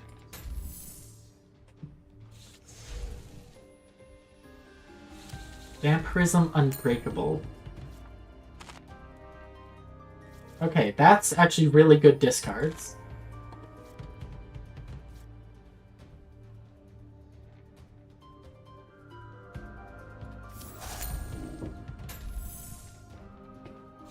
Okay, she'll be losing 10 health each round at this rate.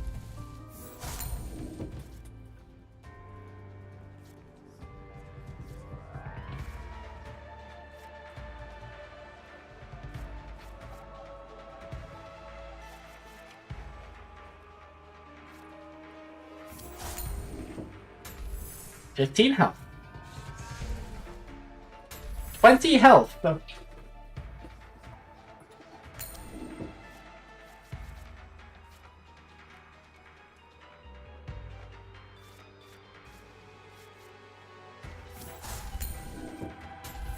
25 health. Alright, and yep, she did have...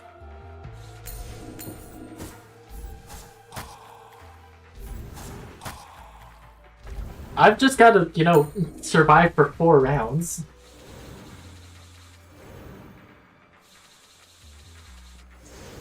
Pulling from my own reserve again. Dude, let's see how long you can resist.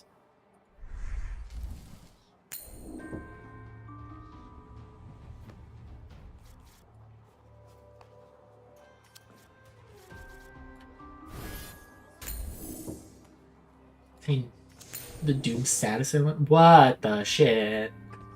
Legendary Veil. Unbreakable Vampirism.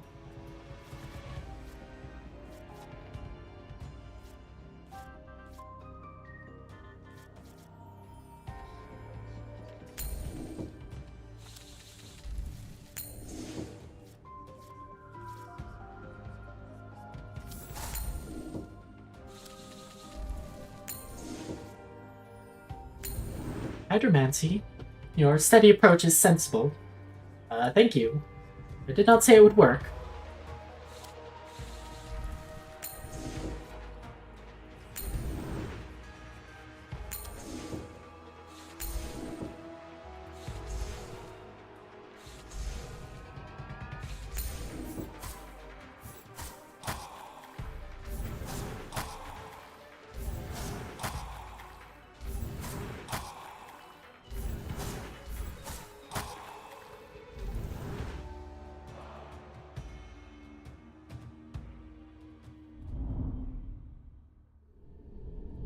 What if I go for a full defense? Because honestly, if she plays like that, it's gonna be real goddamn easy to beat her.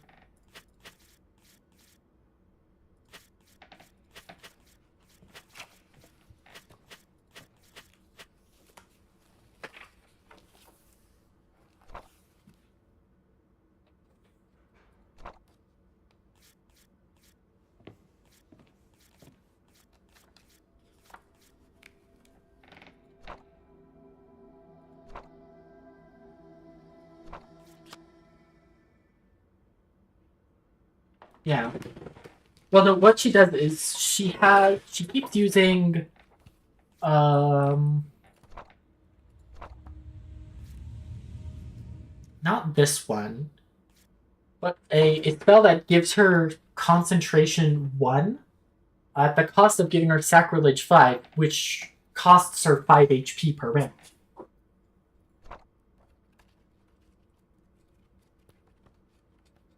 So if I go full defense...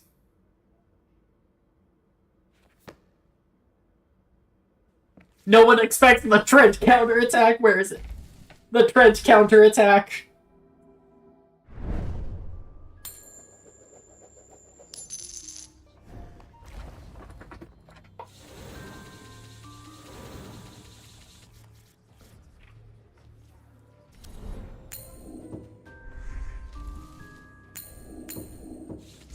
Oh wait, that ended my priority. Uh-oh. Yeah, that's what it is.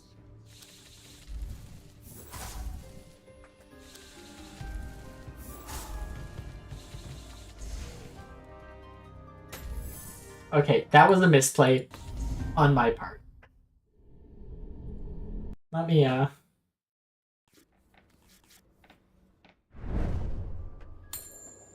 Oh yeah, Energy Drain too would also kill her. But a lot of her stuff is vampirism.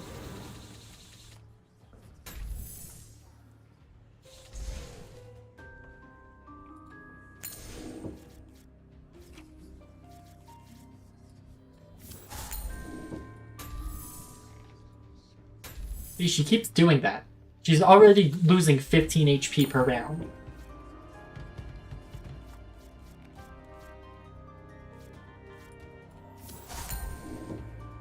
Ninth Plague. Opponent ends their priority. Oh my god, I've got to take care of that shit bitch fast.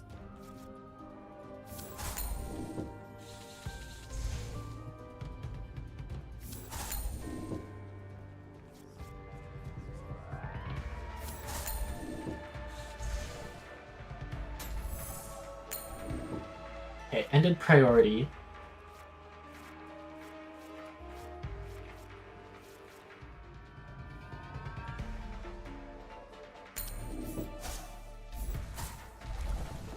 I cannot let that go off.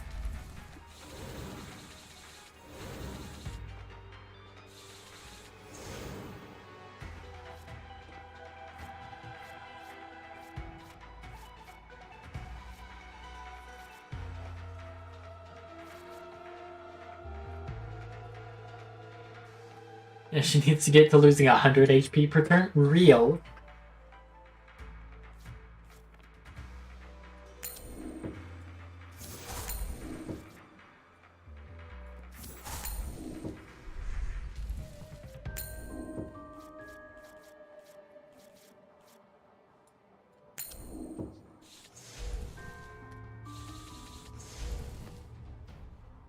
Okay, at least she's paying for all my rituals.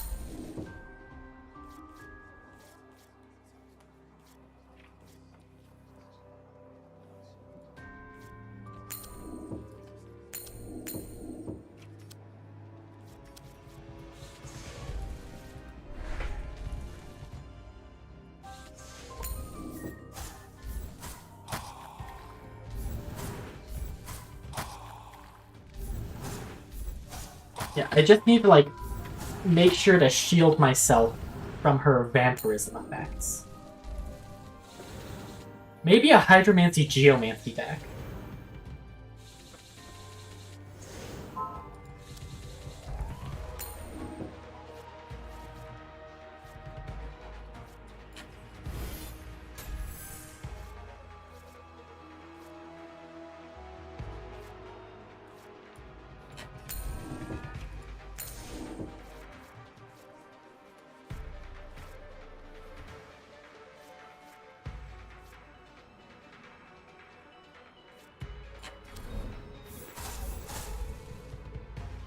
There's that ninth plague again.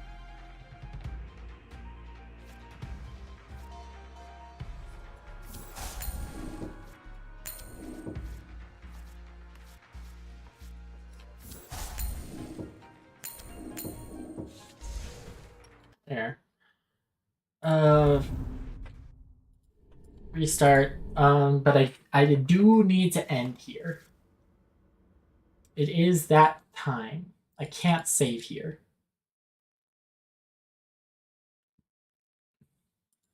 I saved just before this, I think, though, right?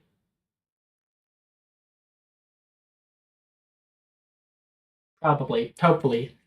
If I didn't... Uh-oh, oopsie daisy. Alright, let's see. Thank you all for stopping by. Let's see. Who are we gonna go and raid?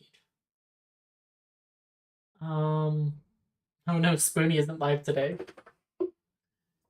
Uh, is there an off chance that nope, no one else is streaming Kamifuda right now?